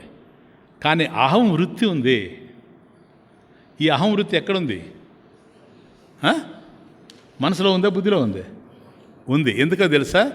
మనసు, అది గుర్తుపెట్టుకోండి, మనసు కరణం, ఇన్స్ట్రుమెంట్, కానీ బుద్ధి కర్త. కాబట్టి అహం కర్త, నేను కర్తను అనేటువంటి అహం భావన ఏదైతే ఉందో అది బుద్ధిలో ఉంది. కాబట్టి విగ్రహ, ఇంద్రియ, ప్రాణ, ధీ. ధీ అంటే బుద్ధి. ఇది కూడా నువ్వు కాదు, ఇది కూడా నీవయ్యేందుకు అవకాశం లేదు. ఎందుకని నేను కాంత స్వామీజీ? ఇది పరిణామ భావాత్. నంబర్ 1 రీజన్, మార్పు చెందుతూ ఉంది కనుక పరిణామి. నిరంతరం కూడాను బుద్ధి పరిణామి భావాత్. ఎందుకని? బుద్ధిలో ఏమున్నాయి? వృత్తులే వస్తూ పోతూ ఉన్నాయి కదా. అహం వృత్తి ఉంది, ఇదం వృత్తులు వస్తున్నాయా పోతున్నాయా లేదా? కాబట్టి వృత్తి అనేది ఏదైనా కూడా క్షణికం. కారణం, అనేకమైనటువంటి వృత్తులు వస్తూ ఉంటాయి. ఒక వృత్తి వస్తుంది, అది ఉంటుంది, ఆ వృత్తి పోతుంది, తర్వాత ఇంకొక వృత్తి వస్తుంది. కాబట్టి క్షణికంగా ఈ మనసులో వృత్తులు వస్తూ పోతూ ఉంటాయి కనుక ఇది పరిణామి భావాత్, ఫస్ట్ రీజన్. కాబట్టి అది బుద్ధి కూడా నేను అయ్యేందుకు అవకాశం లేదు, ఎందుకంటే మార్పు చెందుతూ ఉంది. లేదు బుద్ధే నేను అన్నావు అనుకోండి, దాని అర్థం ఏంటో తెలుసా? వృత్తే నేను అని అర్థం. కాబట్టి వృత్తి వస్తే ఆ వచ్చిన వృత్తి ఉండి మళ్ళీ వృత్తి పోతూ ఉంది కనుక నీవే గనక వృత్తి అయ్యేటట్లయితే వృత్తి పోతే నీవు ఉండడానికి అవకాశం లేదు. కానీ అనేకమైనటువంటి వృత్తులు, అనేకమైనటువంటి ఆలోచనలు ఉదయం నుంచి సాయంత్రం వరకు మనకు వస్తూ పోతూ ఉండినా మనం ఉన్నాము అనంటే పరిణామం లేదు. పరిణామం ఎవరికి ఉంది? వృత్తికి ఉంది. కాబట్టి వృత్తి పరిణామం చెందుతూ ఉంది, నేను పరిణామం లేకుండా ఉన్నాను కనుక ఫస్ట్ రీజన్. ఈ కారణం చేత కూడాను వృత్తి లేకపోయినా నేను ఎప్పుడైతే ఉంటూ ఉన్నానో నేను బుద్ధి అయ్యేందుకు, ధీ అయ్యేందుకు అవకాశం లేదు. రెండవది ఆద్యంతవత్వాత్. ఆద్యంతవత్వాత్, ఆద్యంతవత్ వాత్, ఆద్యంతవత్వాత్ అంటే ఆది అంత్యము రెండు ఉన్నాయి వృత్తికి. ఒక వృత్తి వచ్చిందంటే పలానా వృత్తి అని వస్తుంది, దానికి సంబంధించిన ఆలోచనలు మనకు అనేకం కదులుతూ ఉంటాయి, ఇదం భావనలు. కానీ ఒక వృత్తి కదిలిందంటే ఇది ఇక్కడ కదిలింది, బిగినింగ్ ఉంది, ఆ వృత్తి అయిపోయింది, ఎండింగ్ ఉంది, మళ్ళీ ఇంకొక వృత్తి కదులుతుంది. కాబట్టి ప్రతి వృత్తికి ఆద్యంతాలు ఉన్నాయి కనుక ఆద్యంతాలు వృత్తిగా ఉండేటప్పుడు నేనే గనక వృత్తి గనక అయితే నాకు కూడా ఆద్యంతాలు ఉంటాయని అర్థం. కాబట్టి వృత్తి వస్తే నేను ఉంటాను, వృత్తి లేకపోతే నేను పోతాను. కానీ వృత్తులు ఉన్నవని, వృత్తులు లేకపోయినా లేవని తెలుసుకునేటువంటి చైతన్యం నేనే అయ్యి ఉండడం వల్ల నేను వృత్తులు అయ్యేందుకు అవకాశం లేదు. నంబర్ 3 దుఃఖాత్మకత్వాత్. వృత్తుల్లోనే దుఃఖం ఉంది కాబట్టి అనేకమైనటువంటి ఆలోచనలు మనకు వస్తూ ఉంటాయి, వీటి వల్ల మనకు దుఃఖం కలుగుతూ ఉంటుంది. కానీ నేను మాత్రం దుఃఖానికి సంబంధించిన వాడిని కాదు, ఆనంద స్వరూపుణ్ణి. నంబర్ 4 దృశ్యాత్మతయా. ఇవన్నీ రీజన్స్ నాయన, కారణాలు, హేతువులు. దృశ్యాత్మతయా కాబట్టి వృత్తి ఏదైతే ఉందో అది దృశ్యంగా తెలుస్తూ ఉంది. విషయము విషయి, విషయము దృశ్యము, విషయి ద్రష్ట. కాబట్టి ఈ దృశ్యాత్మతయ అంటే బుద్ధిలో ఉండేటువంటి విషయాలు ఏవైతే ఉన్నాయో అవి తెలుస్తూ ఉన్నాయి. ఎవరికి తెలుస్తూ ఉన్నాయి? బుద్ధికి కాదు, నాకు తెలుస్తుంది. కాబట్టి నేను ద్రష్ట. బుద్ధిలో ఉండేటువంటి వృత్తులన్నీ కూడా దృశ్యములు గనక ద్రష్ట దృశ్యము కాదు కాబట్టి నేను బుద్ధి అయ్యేందుకు అవకాశం లేనే లేదు. క్లియర్నా? కాబట్టి ఆత్మ అనేటువంటిది చూడవు. ఇప్పుడు తమహ అజ్ఞానం అనుకోండి, అజ్ఞానం ఎక్కడుంది? సుషుప్తిలో ఉంది. గాఢ నిద్రలో అజ్ఞానం ఉంది. అజ్ఞానం అంటే ఏంటి? ఏమీ తెలియకుండా ఉండడం. ఆ ఏమీ తెలియకుండా ఉండేటువంటి స్థితి ఎవరికి ఉంది? దాన్ని తెలుసుకునేవాడు ఉన్నాడు. కాబట్టి సుషుప్తిలో గాఢ నిద్రలో నాకు ఏమీ తెలియదు అని అంటే ఆ ఏమీ తెలియదు అనేది ఎవరికి తెలిసింది? నాకు తెలిసింది. కాబట్టి సుషుప్తిలో ఏమీ తెలియకపోవచ్చేమో కానీ ఆ ఏమీ తెలియడం లేదని చెప్పేటువంటి నేనున్నాను. కాబట్టి సుషుప్తిలో అంటే నిద్ర ఎక్కడైతే ఉందో అక్కడ నేను ఉన్నాను అనేది క్లియర్గా గుర్తింపబడుతూ ఉంది. ఇప్పుడు మన పాయింట్ ఒక్కటే, నేను ఇంకా అక్కడికి రాలా. ఏది? తజ్జడం హ్యసత్ నాహమేకం. ముందు ఈ నిషేధంలోనే ఉన్నా. ఇప్పుడు దీన్ని బట్టి చూస్తే ఆత్మ నాయన స్వరూపం ఏదైతే ఉందో ఆత్మ ఇది అంతటా ఉంది కదా, అంతటా ఉంది. కాబట్టి ఏం చేయాలి మనం? వివేకంతో ప్రతి చోట దానిని గుర్తించాలి. దేహం ఉంది, ఆత్మ ఉండడం వల్లనే కదా. మనసు ఉంది, ఆత్మ ఉండడం వల్లనే. ప్రాణం ఉంది, మనసు ఆత్మ ఉండడం వల్లనే. కాబట్టి దేహం ఉండే చోట ఆత్మ ఉంది కనుక క్లియర్. ఇదే శాస్త్రంలో మడత. దేహమే ఆత్మ, దేహమే. కానీ ఇది దొరకదు ఎక్కడ మీకు, దీన్ని పట్టుకొని ఉండాలి.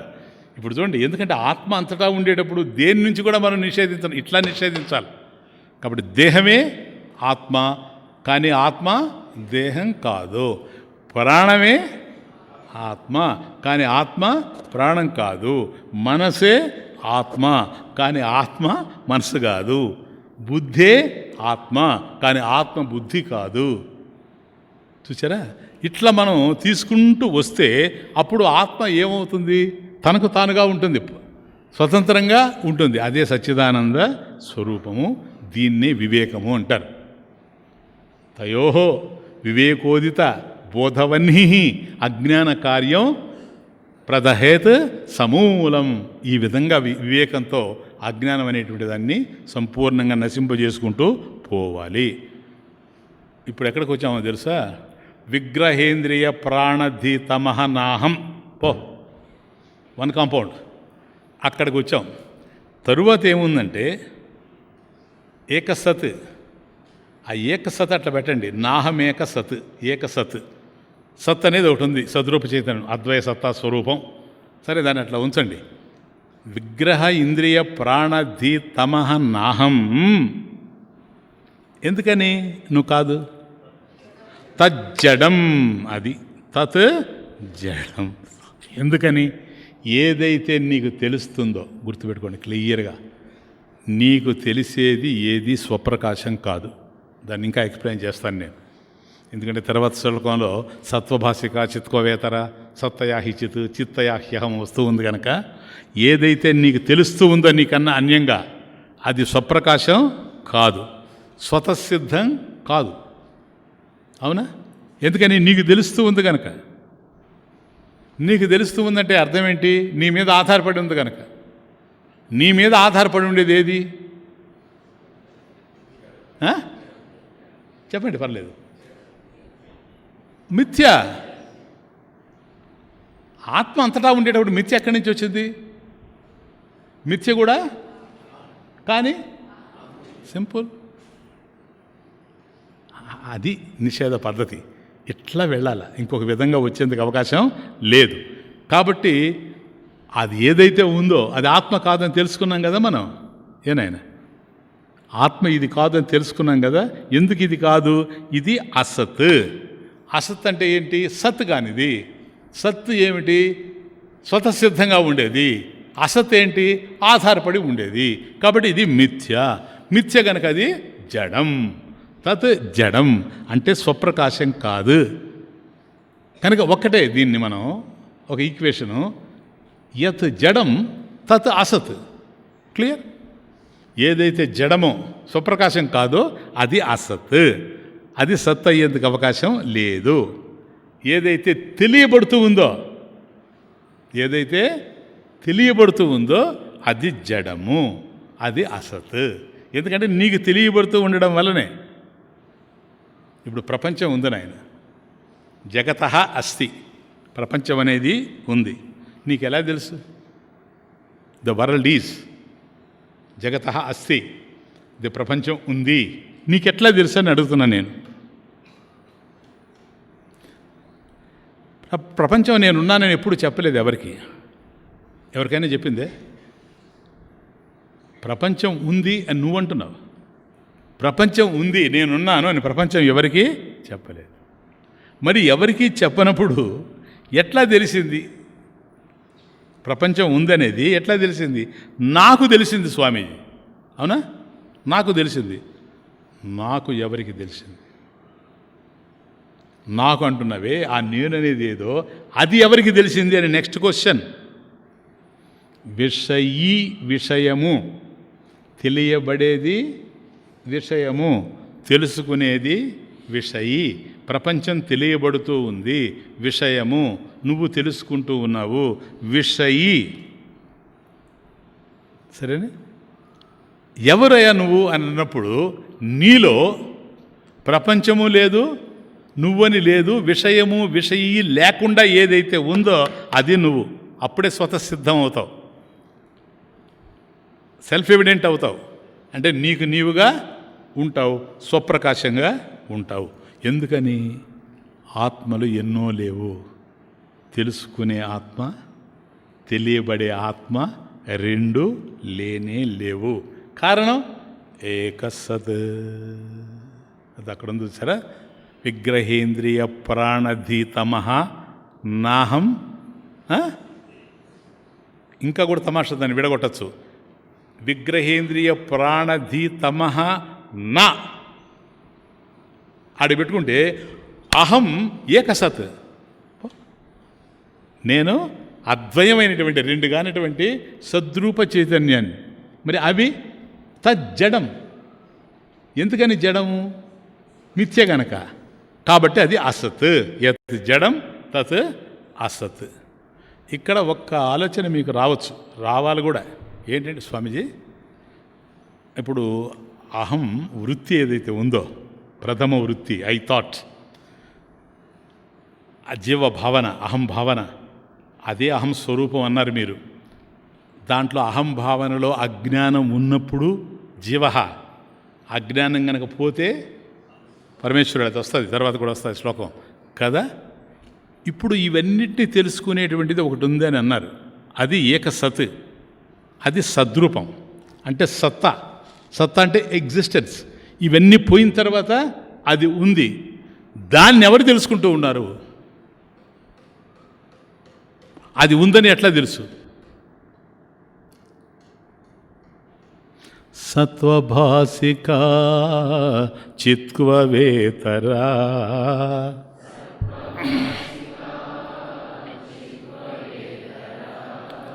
సత్తయా హి చిత్ చిత్తయా హ్యహం.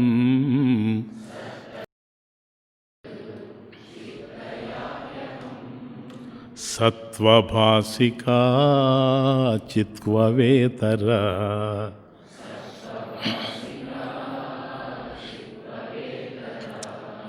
సత్తయా హి చిత్ చిత్తయా హ్యహం.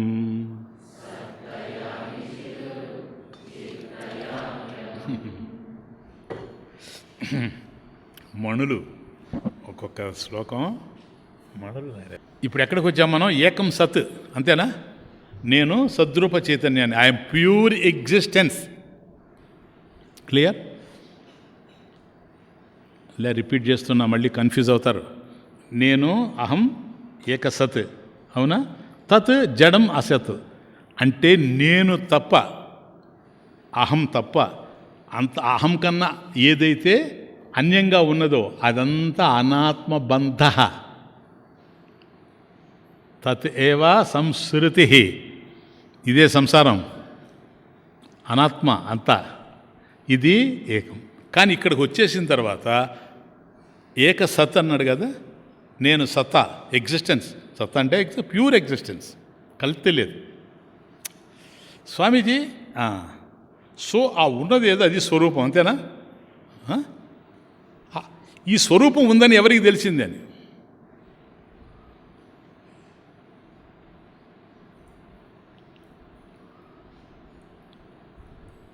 ఇటువంటి క్వశ్చన్ చూసారా? ఇప్పుడు అది ఉందని ఇది, ఇది ఉందని అది, ప్రపంచం ఉందని వృత్తులు, వృత్తులు ఉన్నాయని అహం వృత్తి, అహం వృత్తి ఉందని అహం స్వరూపం, ఇట్లా వచ్చాం కదా. ఇప్పుడు అహం స్వరూపం ఉంది, సత్తా, ఏక సత్, అది ఉందని ఎవరికి తెలిసింది? ఇది చూడండి, సత్వభాసిక. భాసిక అంటే ప్రకాశింపజేసేది, భాష్యము అంటే ప్రకాశింపబడేది. భాసిక ప్రకాశింపజేసేది. దేన్ని? సత్, సత్వభాసిక. ఇప్పటి వరకు మనం వచ్చాము చూసారా, సత్. ఆ సత్తును ప్రకాశింపజేసేటువంటిది చిత్, చైతన్యం కదా. దేన్నైనా ఒకటి ప్రకాశింపజేస్తూ ఉందంటే అది చైతన్యమే కదా. చైతన్యం అయితేనే ప్రకాశింపజేస్తుంది. అది చిత్, సత్వభాసిక చిత్.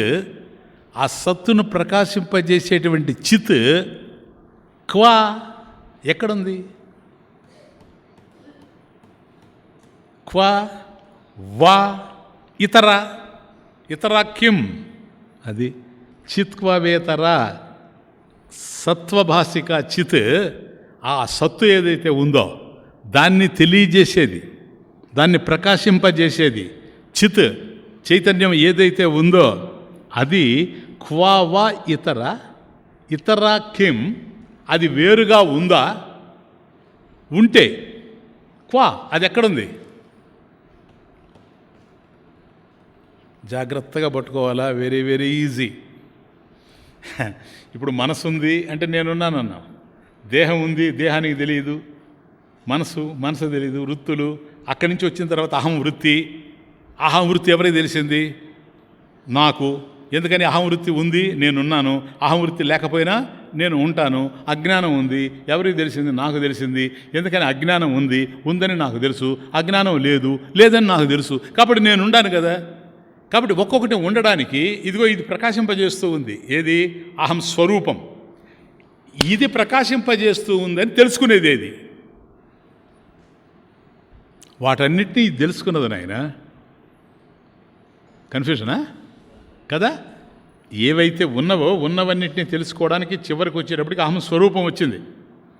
అదే సత్ ఎగ్జిస్టెన్స్ ఎప్పుడు ఉంది. ప్యూర్ ఎగ్జిస్టెన్స్ అని ఎందుకన్నానంటే ఒకప్పుడు ఉండి ఒకప్పుడు లేకుండా పోయేది కాదు. సుషుప్తి ఒకప్పుడు ఉంది, ఒకప్పుడు లేదు. మనసు ఒకప్పుడు ఉంది, ఒకప్పుడు లేదు. వృత్తులు ఒకప్పుడు ఉన్నాయి, ఒకప్పుడు లేవు. దేహం ఒకప్పుడు ఉంది, ఒకప్పుడు లేదు. ప్రపంచం ఒకప్పుడు ఉంది, ఒకప్పుడు లేదు. కానీ సత్, ఆ ఎగ్జిస్టెన్స్ ఏదైతే ఉందో, మిగతా అన్నీ ఉన్నవి లేకుండా పోయేటట్టున్నాయి. కానీ ఈ సత్ ఎప్పుడూ ఉంది, ప్యూర్ ఎగ్జిస్టెన్స్ సత్. అందుకని కాలత్రయేపి తిష్టతి యత్ సత్. 3 కాలాల్లో ఉంది, అంటే కాలాతీతంగా కూడా ఉంది, ప్యూర్ ఎగ్జిస్టెన్స్. దాన్ని సత్వభాసిక, ఇది ఉంది అని ప్రకాశింపజేసేది ఏది? సత్వభాసిక చిత్. ఆ సత్తును ప్రకాశింపజేసేటువంటి చిత్ ఏదైతే ఉందో, చిత్ క్వవేతర క్వా వా ఇతర, దాన్ని ప్రకాశింపజేసేది ఇంకొకటి ఉందా? క్వశ్చన్. చిత్ క్వా వేతర అంటే చిత్ ఖ వా ఇతర, ఇంకొకటి ఏమన్నా ఉందే? ఇప్పటి వరకు ప్రకాశింపజేసింది ఒకటే, ఏది? ఆత్మస్వరూపం. దీన్ని ప్రకాశింపజేసేది ఏదైనా ఉందా? నేను తర్వాత లైన్కి పోవడం లేదు, మీకు ఇది క్లారిఫై చేసి తర్వాత లైన్కి వస్తాను, ఇంకా ఈజీ అవుతుంది. ఇంకా తర్వాత లైన్ లేదు, ఒకటే లైన్ అనుకోబాగండి. కాబట్టి సత్వభాషిక చిత్కవేతర, సత్వభాషిక చిత్. కాబట్టి సత్ అనేది ఏదైతే ఉందో, ఏది? సత్తా స్వరూపం. సత్తా స్వరూపం ఏదైతే ఉందో దాన్ని భాషిక ప్రకాశింపజేసేటువంటి, అంటే తెలుసుకునేటువంటి అని అర్థం. చిత్ జ్ఞానం ఏదైతే ఉందో వేరుగా ఉందా అంటే, ఒక వస్తువు నాయన బాగానండి, ఒక వస్తువు నీకు కనిపిస్తూ ఉంది అంటే, ఒక వస్తువు నీకు తెలుస్తూ ఉంది అంటే, ఒకటి ఆ వస్తువు ప్రకాశిస్తూ అన్నా ఉండాల, లేకపోతే ఆ వస్తువు ప్రకాశములోనైనా ఉండాల. క్లియర్నా? ఒక వస్తువు నీకు తెలిసిందనుకో నాయన, అది ప్రకాశంలో ఉండాల. ఇప్పుడు రాత్రి ఉంది, చీకటి, చిమ్మ చీకటి, గడాంధకారం, అక్కడ ఒక కొండ ఉంది, తెలియదు. అయం ఘటః ఎట్లా తెలుస్తుంది? తెలియదు. ఎందుకని? అది ప్రకాశంలో లేదు. కానీ ఒక మిణుగురు పురుగు ఉందనుకోండి, అది ఉన్నట్టు తెలుస్తుంది నీకు చీకట్లో. ఎందుకని? అది ప్రకాశిస్తూ ఉంది కనుక. గ్లోవాము ప్రకాశిస్తూ ఉంది కనుక. కాబట్టి అదైనా ప్రకాశిస్తూ ఉండాలి, తనకు తానంతన్నా ప్రకాశిస్తూ ఉండాలి, లేకపోతే తాను ప్రకాశంలో అయినా ఉండాలి, అప్పుడే తెలుస్తాయి. మరి ఒకటి వెలుగుతూ ఉందనుకో, ఒకటి వెలుగుతూ ఉంది, ప్రకాశిస్తూ ఉంది. ప్రకాశించేటువంటి దాన్ని తెలుసుకోవడానికి మరొక ప్రకాశం అవసరమా? సూర్యుడు ప్రకాశిస్తూ ఉన్నాడు, సూర్యుని తెలుసుకోవడానికి ఒక టార్చ్ లైట్ అవసరమా? ఒక ల్యాంప్ అవసరమా? ఎందుకని? తానే ప్రకాశంలో ఉన్నాడు కనుక ప్రకాశం అవసరం లేదు. కాబట్టి ఈ విధంగా ఏవైతే వెలుగుతూ ఉన్నవో తమంతట తాను స్వతహాగా వెలిగేవి కానీ, లేక వెలుగులో ఉండేవి కానీ, అంటే వాటికి వెలుగు లేనివి, అవి వెలుగు లేనివి అవుతాయి కదా.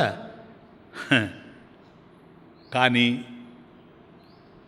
వెలుగే లేనిటువంటి కుండ కానీ, వెలుగుతూ ఉండేటువంటి మిణుగురు పురుగు కానీ, ఈ రెండు కూడా వెలుగు లేనివి అవుతాయి. ఈ రెండు కూడా వెలుగులేనివి అవుతాయి. ఎప్పుడు? నేను అంధుణ్ణైతే. పాయింట్ వేస్తాయి. నేను కనుక గుడ్డివాడిని అయితే నాకు కుండెంతో గ్లోవం కూడా అంతే. ఎందుకని? ఇది చీకట్లో ఉండి ఒకటే, అది వెలుగుతూ ఉండి ఒకటే. కారణం ఏంటి? నాకు తెలియాలి అది ఉందని. నాకు తెలియాలంటే నేను కళ్ళు కలిగి ఉండాలి. కాబట్టి వస్తువులు ఈ ప్రపంచంలో ఉన్నాయి, ప్రపంచం ఉంది, వస్తువులు ప్రకాశిస్తున్నాయి. ఇలా ప్రకాశిస్తూ ఉన్నాయి వస్తువులు, అవి ప్రకాశంలో ఉన్నాయి. ఆ ప్రకాశంలో ఉండేటువంటి వస్తువుని తెలుసుకోవడానికి నా కంటిలో ప్రకాశం ఉండాలి. సపోజ్ నేను అంధుడినైతే అవి నాకు తెలియదు. చూడండి జ్ఞానం ఎట్లా కలుగుతూ ఉందో. సపోజ్ నా కళ్ళు చూస్తూ ఉన్నాయి, నా కళ్ళలో దాని యొక్క ప్రతిబింబం పడుతూ ఉంది, కానీ నా మనసు ఎక్కడో ఆలోచిస్తూ ఉంది. ఇప్పుడు ఆ వస్తు జ్ఞానం నాకు కలిగే అవకాశం ఉందా? లేదు. ఎందుకని? కేవలం నా కళ్ళుంటేనే లాభం లేదు, నా కళ్ళల్లో ప్రకాశం ఉంటే కూడా లాభం లేదు. వస్తువులు ప్రకాశిస్తున్నాయి, నా కళ్ళు ప్రకాశిస్తూ ఉన్నాయి కనుక, నా కళ్ళు ప్రకాశిస్తూ ఉన్నాయి, నా మనసు ప్రకాశిస్తూ ఉంది కనుక. నా మనసు ప్రకాశిస్తూ ఉంది, ఎందుకంటే అది కారణం. నేను ప్రకాశిస్తున్నాను కనుక. నేను, ఇది ధీ బుద్ధి. ఎందుకని? అక్కడ కర్త, అహం కర్త, అహం భోక్త. ఇది విజ్ఞానమయ కోశానికి సంబంధించింది, మనోమయ కోశానికి సంబంధించింది కాదు. ఇది కరణము, అది కర్త. కాబట్టి అహం కర్త. కాబట్టి అక్కడ నేను తెలుసుకుంటున్నా, మనసులో ఏవైతే నడుస్తూ ఉన్నాయో ఇవన్నీ నేను తెలుసుకుంటున్నా. కాబట్టి వస్తువు ఉంది, వృత్తి ఉంది, సంకల్పం. ఆడ కుండ ఉంది, కుండ అనేటువంటి వృత్తి ఇక్కడ ఉంది. అటువంటి వృత్తులు అనేకం వచ్చిపోతూ ఉంటాయి. వృత్తులు వస్తూ ఉన్నాయి, పోతూ ఉన్నాయి. అయినా నాకు తెలుస్తుంది కనుక ఏది వచ్చిపోతూ ఉన్నట్లు అహం వృత్తి ఉంది ఎప్పుడు. ఇదం వృత్తులు వచ్చిపోతున్నాయే కానీ, అంతే కదా నాయన. వృత్తయస్త్వహం వృత్తిమాశ్రితా, వృత్తయ అహం వృత్తిం ఆశ్రితా. కాబట్టి వృత్తులు ఏవైతే ఉన్నాయో అహం వృత్తి మీద ఆధారపడి ఉంది. అహం వృత్తి ఉంది కదా. ఈ అహం వృత్తి లీనమైపోతుందా లేదా?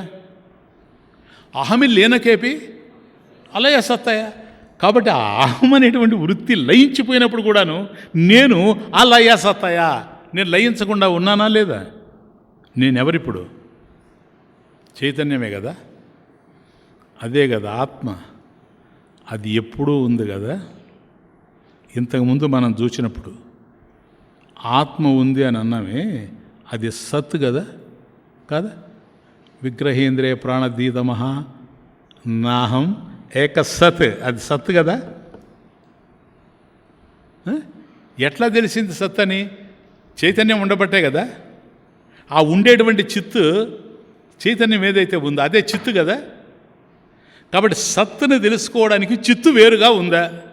It's the question. అక్కడ సత్తు వచ్చింది ఎగ్జిస్టెన్స్ అయినా, సత్తుని తెలుసుకునే చిత్తు ఉందా? ఊరికే చెప్తా, యాక్సెప్ట్ చేయండి. ఉంది స్వామీజీ అన్నాడు అనుకో, సత్తుని తెలుసుకునే చిత్తు ఉంది అని అంటే అప్పుడు సత్తు సత్తు కాదు. ఏమవుద్ది? ఎగ్జాక్ట్లీ జడమైపోద్ది.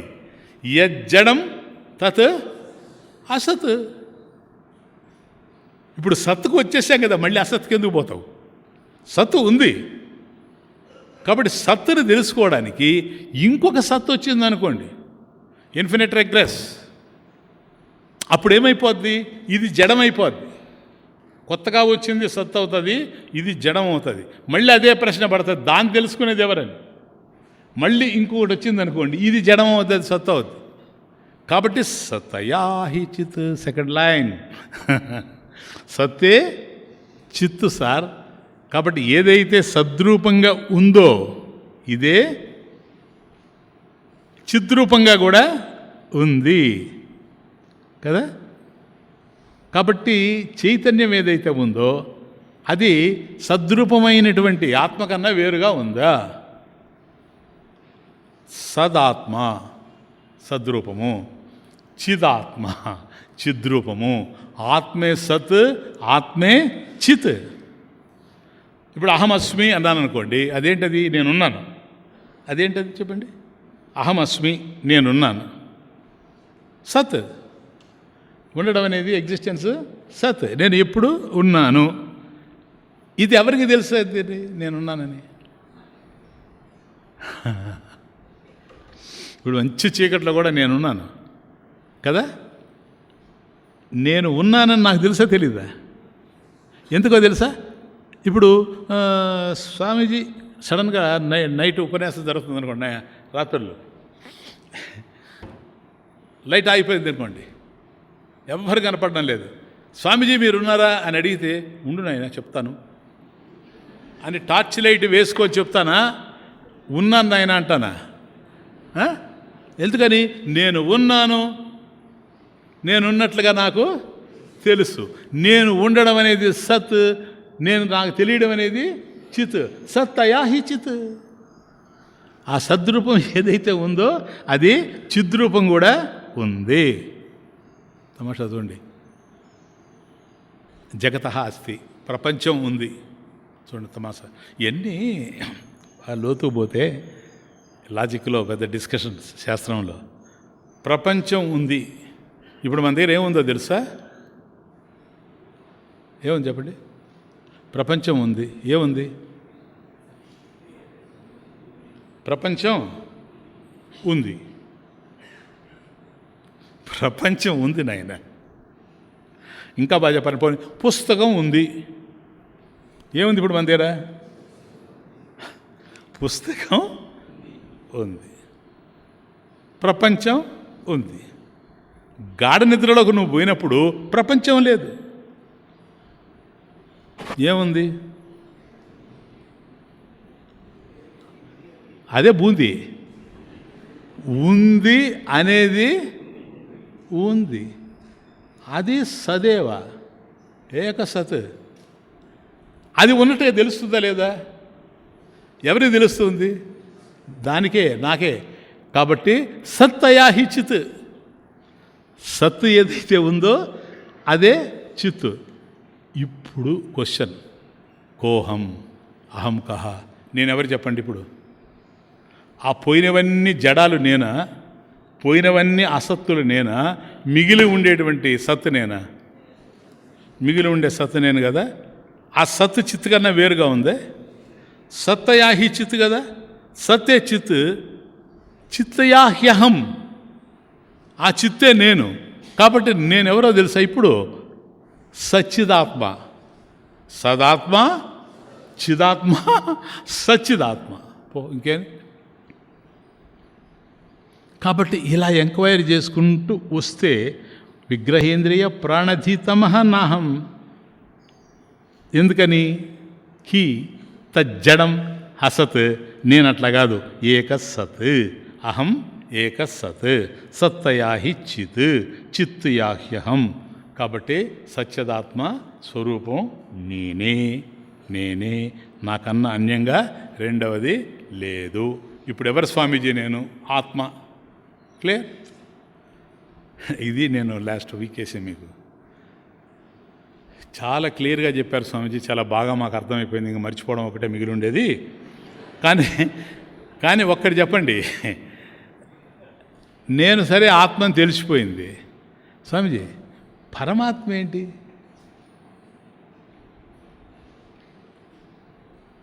జీవుడు, నాయన క్లియర్. జీవుడు అని ఏదైతే అంటున్నామో అది అహం వృత్తి. దాని స్వరూపం ఏమిటని తెలుసుకునేటప్పటికీ ఇక్కడికి వచ్చేసాం. ఏకసత్, ఇదే సచ్చిదాత్మ. సరేనా? ఈ జీవుడే దేవుడు, ఇది ఆత్మ. పోని జీవాత్మే పరమాత్మ కదా. ఇప్పుడు మనమేమనుకుంటున్నాము? మరి ఏంటి స్వామిజీ, ఈ ప్రపంచం సృష్టించినవాడు భగవంతుడు, ఆయన ఈయన అని ఇంత అనుకుంటున్నాం కదా. అందుకని కదా దేవాలయాల చుట్టూ తిరిగేది. ఇప్పుడు నేనే పరమేశ్వరుడని తెలిసిపోతా ఉంది, మళ్ళీ దేవాలయాలకు ఎందుకు పోవాలి? కాబట్టి చైతన్యం నేనేనా నాకు అర్థమైపోతుంది. మరి ఈశ్వరుడేమిటి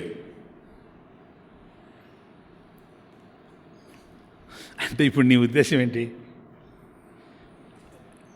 నువ్వు చూసేది ఏది ఈశ్వరుడు కాదు, అంతేనా? ఇప్పుడు నన్ను ఎందుకు అడుగుతున్నావా ఈశ్వరుడు అంటే ఏంటని? నీకు తెలియదని, అంతేనా? నీకు తెలియకపోతేనే నన్ను అడిగేది, లేకపోతే నన్ను నేను ప్రశ్నిస్తున్నావా? అంటే నీకేదైతే తెలుసో అదంతా ఈశ్వరుడు కాదు, చెప్పుకుంటావా?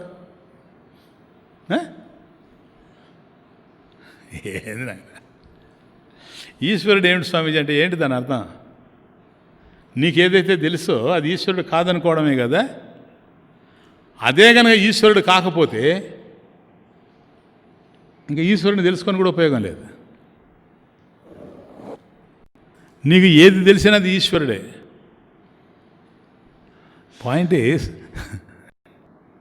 నీకు తెలియనప్పుడు ఈశ్వరుడు పక్కనున్నది తెలియదు కదా.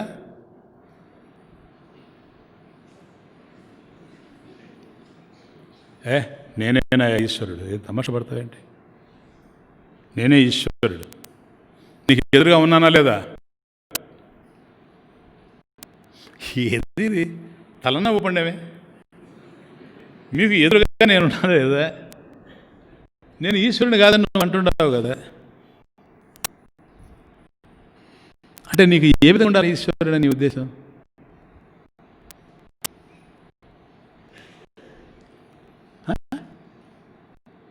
నిమ్మలపించము, ఫ్రూటు, పీతాంబరము ఇవన్నీ ధరించి నీ పక్కన ఉండాలి. అంతేనా? అప్పుడు నీకు ఈశ్వరుడు అవుతాడు ఆయన. కానీ ఈయన ఇంకోటికి ఈశ్వరుడు కాదు. ఎందుకని? ఆయనకి జటాజుటము ఇవన్నీ కావాలి కదా, త్రిశూలము అవన్నీ పెట్టుకొని రావాలి. ఇప్పుడు ఏంటి నువ్వు చెప్పేది? ఈశ్వరుడు అంటే ఏంటి? ఈశ్వరుడు అంటే నీకు తెలియనప్పుడు ఈశ్వరుడు నీ పక్కన నిలబడ్డా కూడా నీకు అర్థం కాదు. యాక్సెప్ట్. అందుకని కొందరు మహాత్ముల జీవితాల్లో చెప్తూ ఉంటారు, మా ఇంటికి వచ్చాడండి, మా ఇంటికి వచ్చి నాకు నాయనా నీకు రేపు బాగుంటుందని అన్నాడు. అక్కడేది పెట్టేసిపోయాడు మూట. ఆ మూట తీస్తే దాంట్లో నాకు కావాల్సిన డబ్బు దొరికింది. సరేనా? నా జీవితం అంతా కూడా బయటపడిపోయింది. ఎవరంటే సాక్షాత్ భగవంతుడేను. నేను బయట వచ్చి చూసినప్పుడు లేడు. ఇటువంటి మాటలు మీరు ఇదంతా ఏంది అంటే భగవంతుడు ఉండినా కూడా నువ్వు గుర్తించలేకపోయావని ఇంకా తర్వాత ఏడుస్తాడు. నువ్వున్నా కూడా నేను గుర్తుపట్టలేకపోయానని. కాబట్టి నీవేదో తెలిసిపోయింది నీకు. నువ్వెవరు?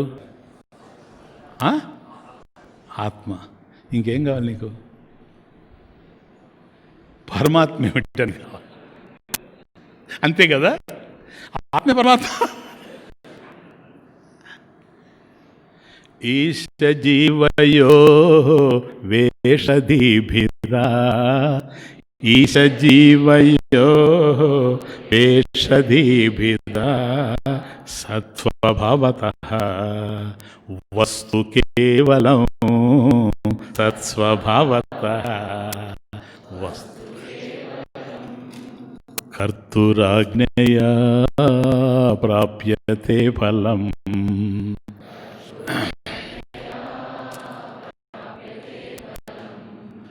కర్మ కిం పరం కర్మ తజ్జడం.